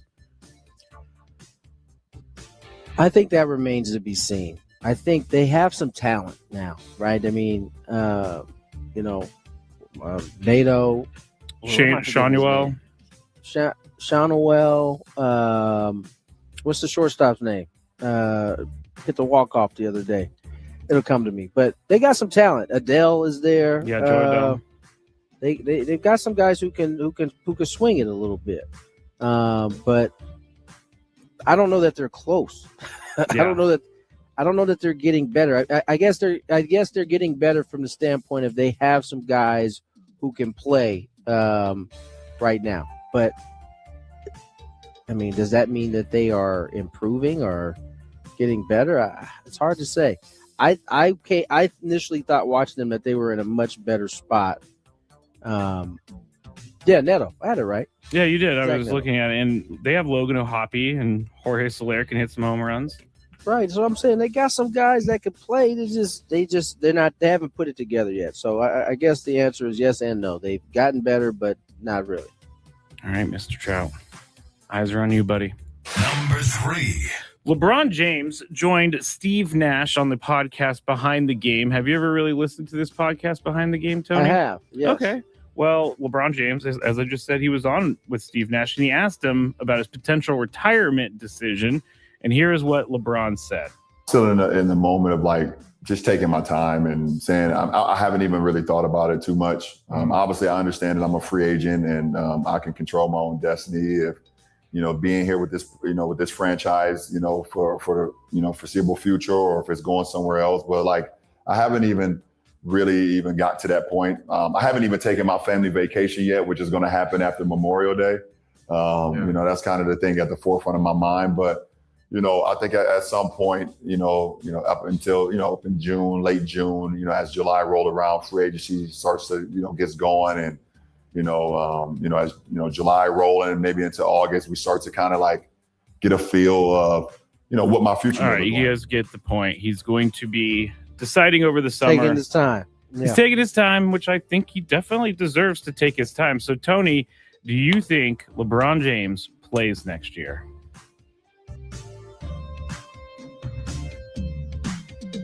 Wow. Yes. Oh, yes. Okay. I think he plays. Okay. And the reason being you just feel it in your bones? I think it would be, and it's not even, it has anything to do with LeBron. I think it would be crazy. It's not crazy. I think it would be kind of sad if like all of the places didn't get a chance to salute him on the way out. Like, he needs like a retirement tour. Forget if that's actually what he wants, but I think he kind of deserves one, quite frankly. Like, he should get that on the way out. So only for that reason, I would be, if LeBron decided to be like, I'm good. Who couldn't understand that at this point? Yeah, I mean, he's playing. But I do think it'll be with the Lakers if he does come back. I do believe that. My biggest question is he willing to take like $1 million to play? Because I don't know if he's going to want to take millions. Yeah, maybe millions a little to bit. have a chance to win. It's either like he either gets paid like $40 million in max contract somewhere, or he can take a discount and play in LA. And I can't believe that he's been playing for the Lakers for 8 seasons now. That is crazy to me that it's been that long. And yeah, man, I remember the day they got LeBron. I do too. I mean, it was kind of already like the story had already broke like a couple of days before he actually signed. But yeah, every Laker fan rejoiced that day. It was a good day. It was a good day. All right, I'm hitting all the other mouses except for the one I need. Many people, we talked about the Rams extension yesterday of Matthew Stafford for $55 million up to 60. And many people are saying how it was a really, really, really dumb move. And it was because they took a quarterback in the first round of this draft instead of helping the team now. I'm up first. Does this make any sense to you? Yes. If you want a quarterback that is going to be ready to go, you're probably going to have to draft him a year or two in advance, and you're probably going to have him learn if that's the type of quarterback that you want. Now, if you want a rookie, then go ahead, draft someone that helps you now, and then throw him to the Wolves whenever Matthew Stafford retires. I don't think this is dumb. I think this is just them setting themselves up for the future. And there's one thing I've come to know about the Rams, Tony. They have some smart people at the top of that organization, and they're not going to make decisions that are going to hurt them. So I think this is only in their best interest to have Matthew Stafford or draft a quarterback in the first round and have Matthew Stafford making all this money, because I don't think he sees the field, the quarterback they drafted. I can't remember his name right now. Tony, what do you think? Does this make sense to you? He would not see the field. I mean, unless Matthew Stafford gets hurt, that's the only way he's going to see the field. It's 1 year. It's not like they committed long term to him. They're still in a championship window. So no, this is not a stupid move at all. You drafted your quarterback for the future. By the way, people act like that was the only pick they had in the draft. Like, they still drafted in the other spots that they needed. And so, Yeah, no, I think this is a smart move. And you're right. The Rams they got some people who know what they're doing over there. I wish Sean McVay would stop talking about how he wanted to quit a few years ago. I don't know why that story is making another round. I guess someone asked him again. I doubt that he is out there just like on his own speaking on it, unless there's like a new book or something. No, he was on a podcast and they asked him about it, and he was. Well, there you go. They asked him about it. He said, you know what? I don't want to talk about it anymore. It was years ago. Like, all it does is I have come to respect Sean McVay, but all it does is tell me he's a whiny baby when he doesn't get his way and win. Stop! You just mad because he be whooping up on him. Not lying, Tony. You're not lying there. Number 1. All right, so some of the via FanDuel projected win totals for the NFL this year have been released, and the Ravens and Rams actually are at the top with 11.5 wins as their line. Now, if you go look at some of the other teams, you got KC over under 10.5, the Dolphins and the Cardinals over under 4.5. Let's see. 49ers are over under 10.5. They're the third team. So my question for you, Tony, is who are you picking to win the Super Bowl? Dang, we doing that already? Winning the Super Bowl? Yeah. Oh, man, I don't even know who's good right now. We don't even know if A.J. Brown's still going to be with the Eagles. Okay, you're right. I am very premature. I know. You know what? That was not a very good question. You just made that question up on the fly, too, by the way. You know me too well. All right, let me ask this. Do you think the Baltimore Ravens and the Rams win at least 12 games? Do I think the Rams and who? Ravens. Do you think they win at least 12 games? Go 12-5. Yes. So you would bet over on this. I take the over on that. I think you're probably right. I think the Rams. Puka is a big question mark for me, actually. Like, I know he's going to play and everything, but I don't really know what's up with that guy right now. But I think the Ravens, after last year, they're gonna be angry and they're gonna want to win. And Lamar Jackson already looks like he's really, really taking this offseason and doing a lot with it. Got a new coach. We'll see. Never know. You never know. All right, that is it for the Big Five. When we get back, I'll get you set for Padres and athletics here from Petco Park. Also, Rodolfo Duran joined us earlier. We'll hear from him. That's next on 97.3 The Fan.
5 o'clock hour, we will be hearing from Rodolfo Duran here shortly in the 520 segment. But right now, I'm going to bring on my good friend, Sam Levitt. Sam, thank you so much for taking 5 minutes out of your day for us. Oh, anything for you, Matt Skraby. You jump, that. I say how high. That's the way my life works. You and Adam Klug.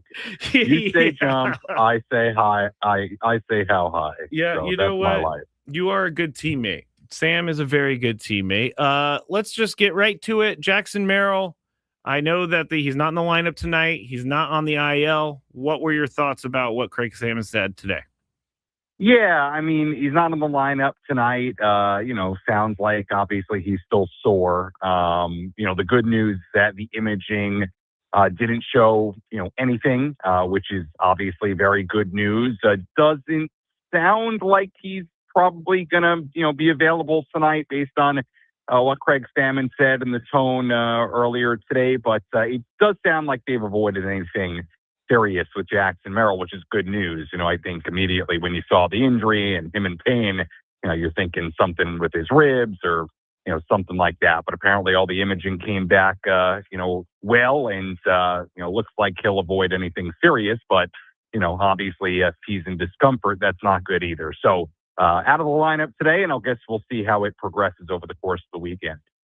Yeah, we're talking to Sam Levitt here on the SDCCU fan hotline, and let's talk about the lineup itself. Gavin Sheets. Actually, let me ask you this, because I asked the guys this the other day, Gwynn and Chris, and Gavin Sheets is on fire. He was coming into the week; he was the hottest hitter in baseball. Is he matchup proof right now to you? Because I know he doesn't face a lot of lefties, but is he matchup proof? Yeah, I mean, to me, he is. I mean, look, I understood it the other day why Craig pinch hit Laureano, against a tough left-hander. I got it. I understood it, and look, Ramon almost made Craig, look like a genius. He almost hit a home run in that at-bat the other day. But I will say this, with the way he swung the bat and his capability of just coming up so big in these big time moments and coming through in so many big scenarios, I do think he's earned the right to face lefties in those spots. And it'll be interesting to see how that progresses over the course of time as he continues to hit and be such a big contributor to this team. I understood Craig's reasoning the other day. I think it was a really, really tough decision and spot. I understood why he did it, but I'll be interested to see, as long as Gavin keeps doing what he's doing, if he continues, in your words, to be matchup proof. And he's, Skraby, if he's not already at that point, he's getting to it, not only because he's just been so good in general, but he's also just been excellent in those late game situations. So if he's not there, I would say he's pretty close. What do you think? You spent a lot of time around the team, obviously. Miguel Andujar, he's kind of a quiet guy. You don't hear much from him, but what have you noticed about him during this hot stretch? Yeah, I mean, I think as a hitter, he's just been remarkably impressive. I think he's somebody that when the Padres signed him, the hope was that he would at least be able to be a bat you could slot in against lefties and he'd be able to rip up left-handed pitching. And Skraby, he's just been so much more than that. It hasn't mattered right, left, and to his credit, to Gavin Sheets' credit, I think he's in that same category right now. I mean, they have essentially forced themselves into being everyday players for this team. I mean, you can't imagine the Padres lineup without Sheets and Andujar right now. So he's done it against righties, he's done it against lefties. He's just simply hitting everybody. And as far as his personality, I think he's a really cool customer. I think super relaxed, super confident, and I think a really good presence inside that clubhouse and somebody that that clubhouse has enjoyed so far. So all good with Miguel Andujar. I think he's been so much more than you could possibly have imagined when the Padres signed him. Talking to Padres pregame host and postgame host Sam Levitt here at 97.3 The Fan. He'll be on at 5:40 setting up today's game. They talked about this on the roundtable the other day, so I just really quickly, and then you can get going and get ready for your show. Ethan Salas, do they bring him up this year? I mean, look, I understand the intrigue. Look, and the Padres have been so aggressive with these prospects, whether it be Fernando back in the day, whether it be Jackson Merrill, making the opening day roster in 2024. Nothing would surprise me based on A, the talent that Ethan has, and B, I think where they feel his defensive and receiving ability is at. That is always has been super advanced. And I think right now, from that standpoint, he's probably ready to come up and play in the major leagues and handle the pitching staff, handle the defensive side of being a catcher. Now, the offensive side, I think, is where it's fair to have a question only for two reasons. Number one, because he's still 19 years old. And number two, because this is a player that, only recently has really started to hammer the baseball in the minor leagues and, or I should say at the AA level. Yeah. And, when I look at Ethan, I look at it and look, I'm not in the front office. I think if I were in the front office, my opinion would probably be, why don't we let this 19 turning into 20-year-old in June, why don't we let him for at least a while go have consistent success at AA, play every day, stay healthy and build upon that. So, look, if you're going to make that move at some point, I think you have to be sure he can handle the major leagues, especially defensively, but also you better be sure that he can handle struggling in the major leagues, right? If he comes up here and he has a tough time hitting, which is fully possible at that age and with as little minor league experience as he has, but nothing would surprise me. I mean, they are uber aggressive typically with their top prospects. There's aspects of his game that I certainly feel like are major league ready right now. But from an offensive standpoint, it's asking a lot. It is. And I also think the other part, Skraby, that nobody seems to talk about with this is unless there's an injury, who exactly is off this roster, right? I mean, you're essentially saying Fermin or Campusano, or I'll even throw Duran in the mix. Yeah. He's not on this roster. So I do think that's an interesting part of it as well. But never say never with AJ Preller and the way he's moved these prospects. I would just plead caution. Yes. I put it that way, for a guy that is still 19. And I do think there would be benefit in him just having a great healthy year at AA and then maybe showing up to spring training next year and a la Jackson Merrill really competing for a spot at a camp next spring training. So we'll see, but never say never. He's a very rare prospect, a very talented prospect. And, AJ Preller is a unique GM in the way that he will push prospects even at a very young age and with limited minor league experience if the team really believes they're ready. So never say never. Never say never is right. Thank you, Sam, for joining us to give us a quick check-in. Appreciate it. What's going on in your show today? Anything you want to tell the people about? I got a big show. You want to talk about a jam-packed Eco Water SoCal Padres pregame show? Well, first, at about 5:42 p.m., I go one-on-one with Mason Miller as he gets ready to face his former team, potentially, if he comes out of the bullpen at some point in this series for the first time. So we've got a Mason Miller interview at 5:42. I'd say around 6:10 p.m., I go one-on-one with young A's star Nick Kurtz, who is quite the talent. So interview with Nick Kurtz. We'll hear from Craig Stammen, a jam-packed pregame show coming up on the Padres radio network. Don't miss it. 5:40 p.m. from Petco Park. I won't miss it. I'll be driving home. I'm curious about this Nick Kurtz interview. That's good stuff, Sam. Thank you so much for joining us. The Big Amish. Is that what they call him? That's his nickname, the Big Amish. I did not know that. That's really he's a big dude too, right? From Lancaster. He is a big dude. When you talk about somebody absolutely hovering over me, that was the experience in the A's clubhouse with Nick Kurtz. He makes major leaguers look small. Yes, he is a big dude. So yes, it was one of the, it was kind of like when I talked to me. Actually, I spoke to two guys who absolutely hover over me today in Mason Miller and Nick Kurtz. Love it. Yes, they hover over everyone, Sam. So don't they make me look even smaller than I already am. Oh, don't say that. All right, Sam. Thank you so much for your time. We'll hear from you at 5:40. All right, Skraby. See you. All right, see ya. My good friend Sam Levitt helping me out, getting me through a segment. I appreciate that. And he joined us on the SDCCU fan hotline. It's not big bank banking, it's better. There's a couple things that I wanted to bring up before break, but let's go with this real quick, and then we'll play Craig Stammen clip from Ben and Woods earlier today. Now, Steven Souza Jr. is the hitting coach. I know a lot of people are already over Steven Souza Jr. I think he needs a little bit more time, but Annie Halbrin of the San Diego Union Tribune caught up with him. You should go to the website, check out the article. It's a Q&A type of article, but she asked him, what's your take on the Padres offense through the first 8 weeks? He said, I think it's like any offense throughout the year. You have your ups and downs. I think for the first 3 weeks of the year, we were really good. And then there was a middle stretch in there where I think we kind of lost our identity. And obviously on this last road trip, we did a good job of finding it. My faith has not wavered in this offense by any means. These guys are super talented, and the back of their baseball card shows that. I think we're going to be just fine. I think we need a bingo game for back of the baseball card and some of the other words. I can't think of them right now. But this answer is an answer that I thought he would have given because, he's been in baseball. He played professional baseball for a very long time. Like,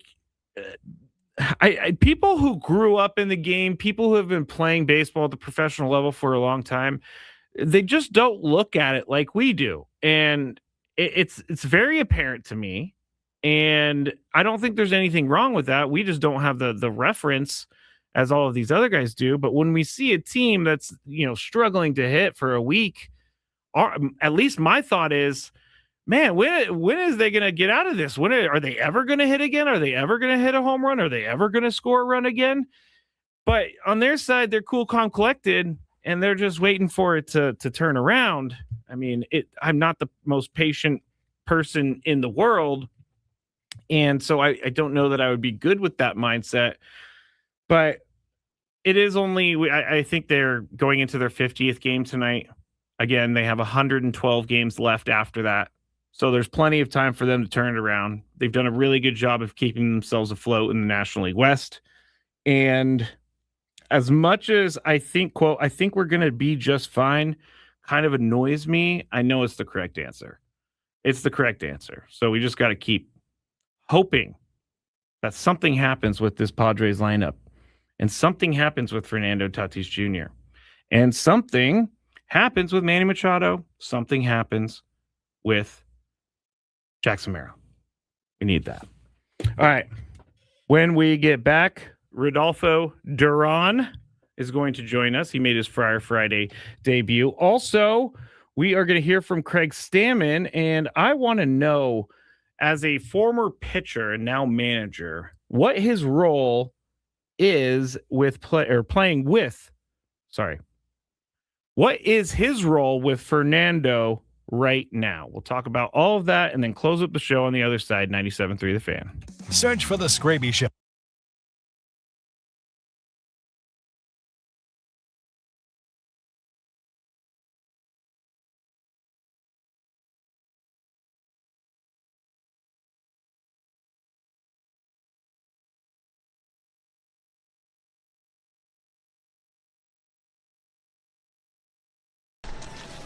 What are we doing, guys? I'm going to see the museum for the first time ever. It's going to be sweet. See my dad's plaque. See where Trevor's plaque is going to be. It's going to be pretty dope. Chris, I'm going to go to the Hall of Fame for the second time because I went earlier today, but I'm going in to see Tony go into the Hall of Fame. So all the way straight at the back left. Straight back left. Straight around that back wall. This one? Yeah. How you feeling, Tony? I don't know how I'm feeling right now, honestly. Excited? I'm definitely excited. Hello! Eric, how you doing? Sorry. Pretty good.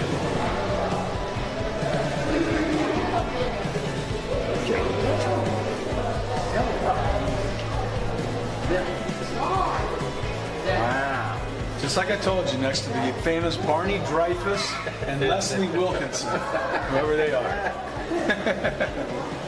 That does look like them. I know. It's a good shot. They don't do them all that great. That one's good. Really good.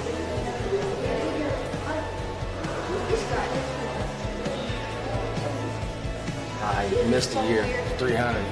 Must have been bad. Huh? I used to be. Not anymore, though. Oh, it's so cool. What team did you play on? I can give you a long list of them.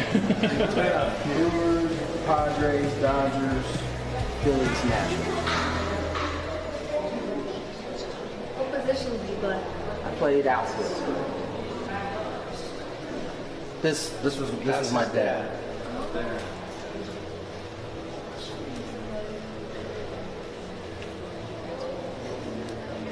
Oh, there's Dick Williams, Goose. I think he'd be pretty happy with his company over there or something. What are you thinking of seeing it for the first time? I'm thinking hot. I'm quite warm right now, but it's cool. I mean, it's what I thought it was going to be. I mean, who not too many people can say they have a dad that's enshrined in this place, so I think this is awesome. What are we doing, guys?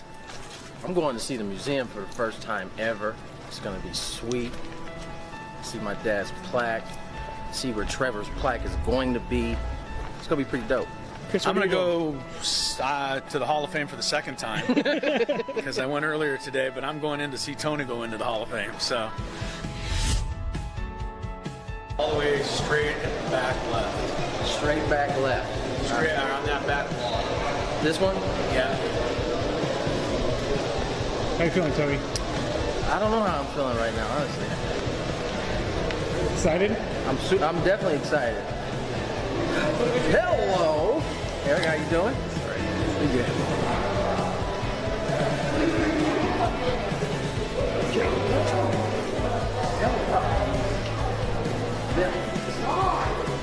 Wow. Just like I told you, next to the famous Barney Dreyfuss and Leslie Wilkinson, whoever they are. That does look like them. I know. It's a good shot. They don't do them all that great. That one's good. Really good.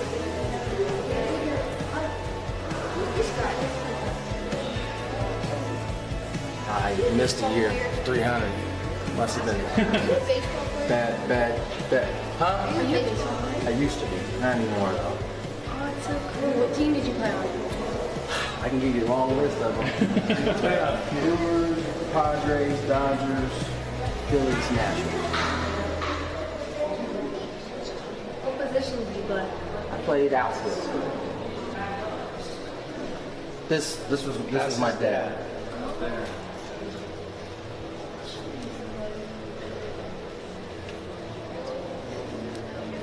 Oh, there's Dick Williams, Goose. I think he'd be pretty happy with his company over there or something. What are you thinking of seeing it for the first time? I'm thinking hot. I'm quite warm right now, but it's cool. I mean, it's what I thought it was going to be. I mean, who not too many people can say they have a dad that's enshrined in this place, so I think this is awesome. What are we doing, guys? I'm going to see the museum for the first time ever. It's going to be sweet. See my dad's plaque. See where Trevor's plaque is going to be. It's going to be pretty dope. Chris, I'm going to go to the Hall of Fame for the second time because I went earlier today, but I'm going in to see Tony go into the Hall of Fame. So all the way straight and back left. Straight back left. Straight on that back wall. This one? Yeah. How you feeling, Tony? I don't know how I'm feeling right now, honestly. Excited? I'm definitely excited. Hello, Eric. How you doing? Pretty good.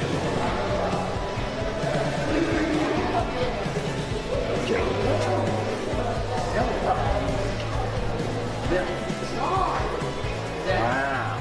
Just like I told you, next to the famous Barney Dreyfuss and Leslie Wilkinson, whoever they are. That does look like them. I know. It's a good shot. They don't do them all that great. That one's good. Really good.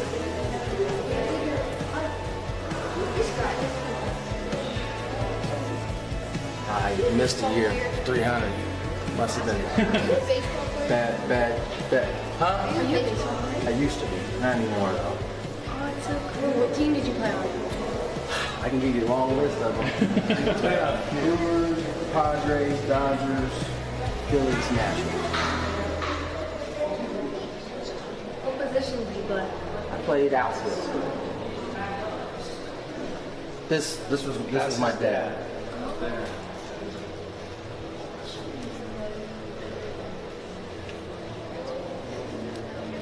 Oh, there's Dick Williams, Goose. I think he'd be pretty happy with his company over there. So. What are you thinking of seeing it for the first time? I'm thinking that. Don't know what I'm looking at. This is very strange. I thought, like, if anybody sees this Purdue UCLA game, you tell me it doesn't look like it's some torrential downpour, but then it's actually not because it's sunny in the outfield. Anyway, I'm just going down a weird path right now.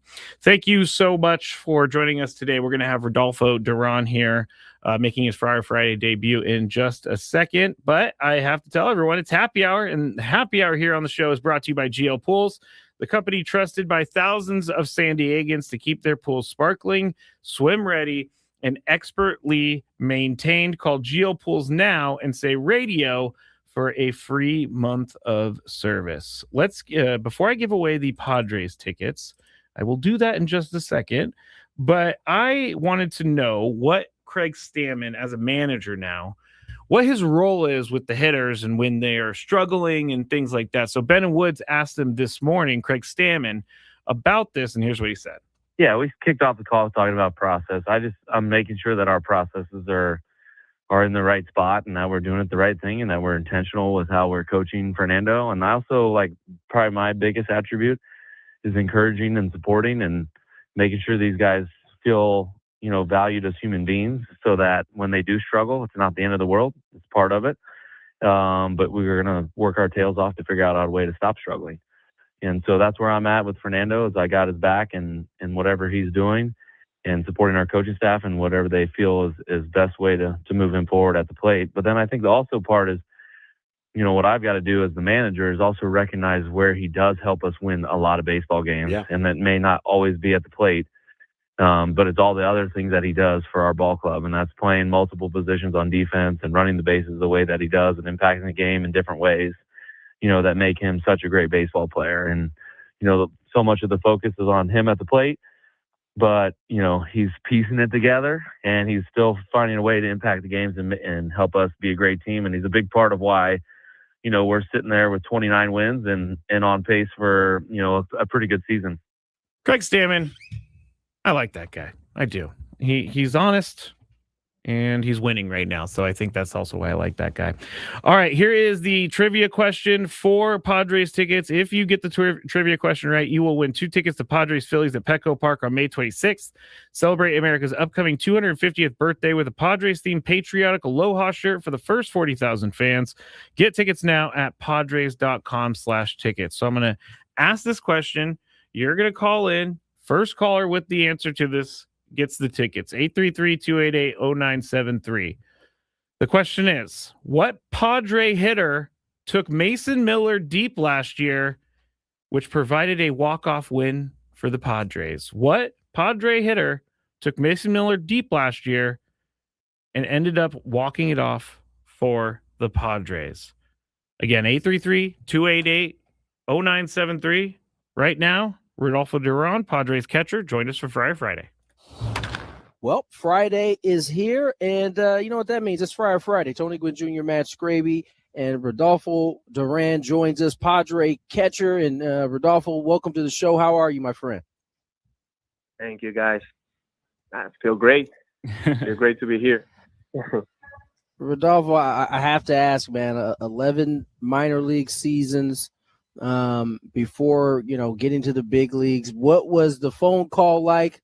I know you had been up earlier, but you didn't have a chance to actually get on the field. What was it like for you to finally be able to get up here?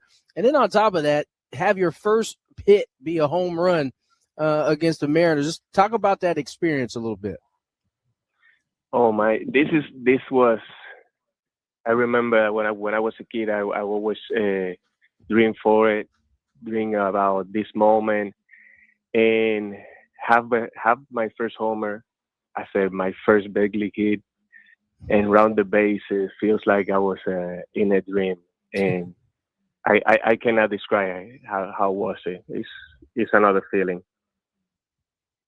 Talking to Rodolfo Duran here on the SDCCU fan hotline. It's not big bank banking, it's better. And I have to bring it up. I mean, because you had your first major league hit be a home run. You also got something that many guys in Major League Baseball have had happen to them. Julio Rodriguez robbed a home run, your home run. So what was that like? Feels different.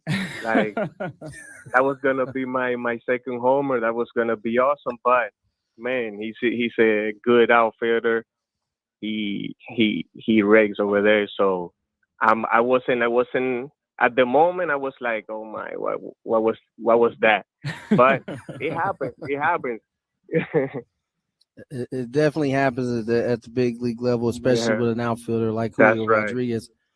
Rodolfo Duran joins us, and Rodolfo, you've been able to come in and kind of fill a void, right? I mean, Campusano goes down. You and Fermin have kind of been alternating a little bit. Just talk about having to adapt and kind of just jump right in. I mean, you didn't have really much of an opportunity to kind of ease into it, and you kind of hit the ground running. Just talk a little bit about that.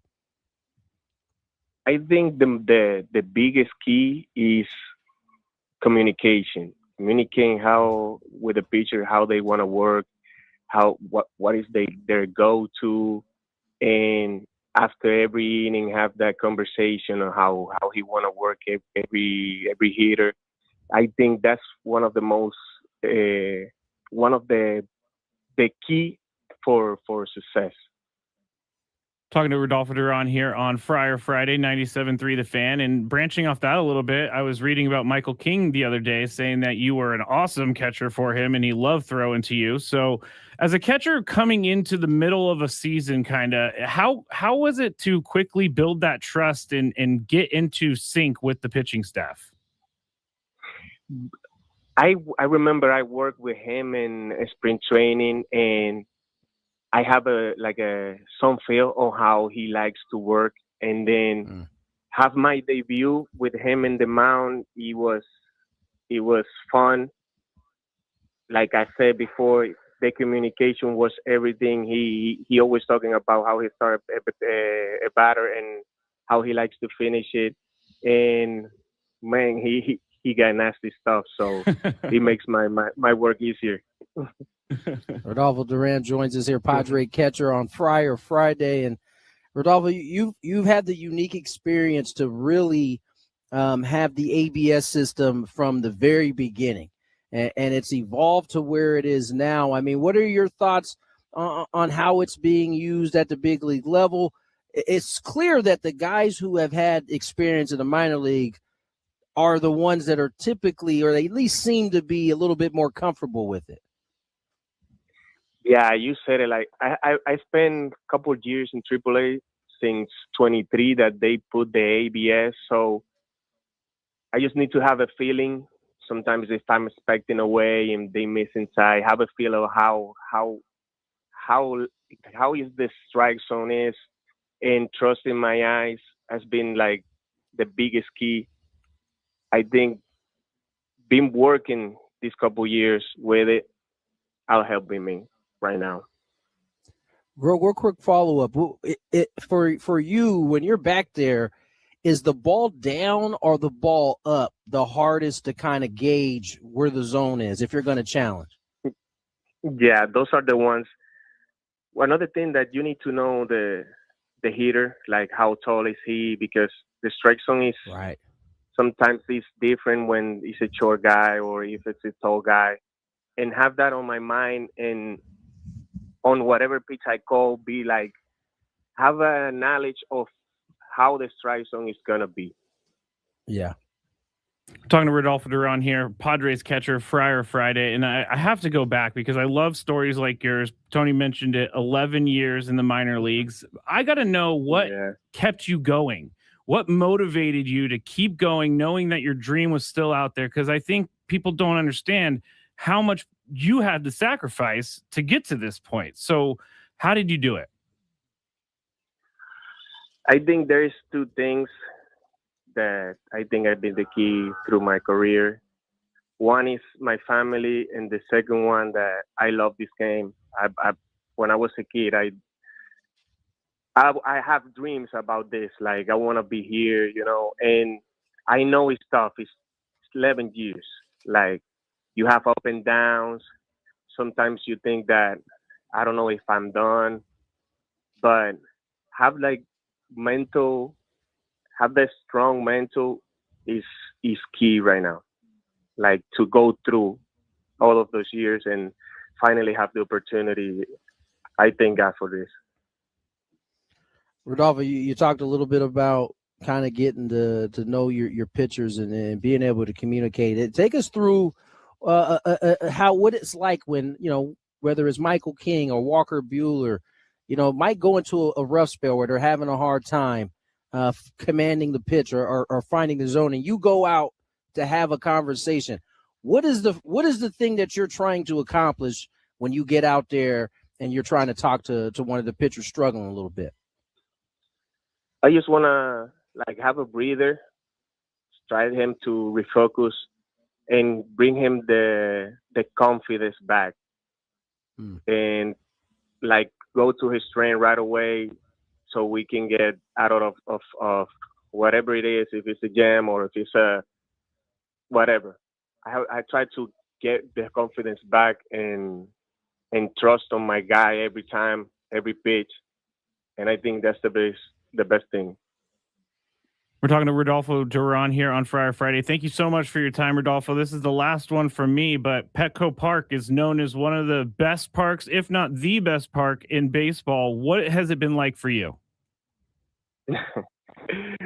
Thank God I made my debut right here in Petco. This is amazing. This is another atmosphere. Rodolfo Duran there on 97.3 The Fan for Friar Friday. Appreciate him coming on the show. That was a fun conversation. I really do appreciate guys like him a lot. The guys who work their entire lives to get to the major leagues, and they find a little bit of success. All right, so I did get a winner for our Padres tickets. I'm very happy to say that Ryan and his mom Leslie are going to the game on Tuesday. The question was, which Padre hitter hit a home run or a walk-off home run against Mason Miller last year to give the Padres a win? The answer, Jackson Merrill took Mason Miller deep. I remember this. It may have not been last year. It may have been the year before. Anyway, it was Jackson Merrill who took Mason Miller deep to walk off a game. So that's the answer. But Ryan plays Little League in Rancho Bernardo, huge Padres fan. He was the one who actually yelled it out to his mom, and his mom called in, and they ended up getting the tickets. So I think that is awesome. Appreciate you, Leslie and Ryan, for listening. Hope you have fun at the game. That is it for me. Thank you to everybody who joined us today. Coming up next, we got Padres baseball, 6:40 against the A's. But really, we're all here for one reason, and that is Sammy Levitt is going to be coming up for the Padres pregame show here shortly at 5:40. Remember, he talks to Mason Miller, and he's going to talk to Nick Kurtz. Make sure you stick around for that. Thank you. Have a great weekend, everyone. Back on Tuesday. Enjoy your weekend.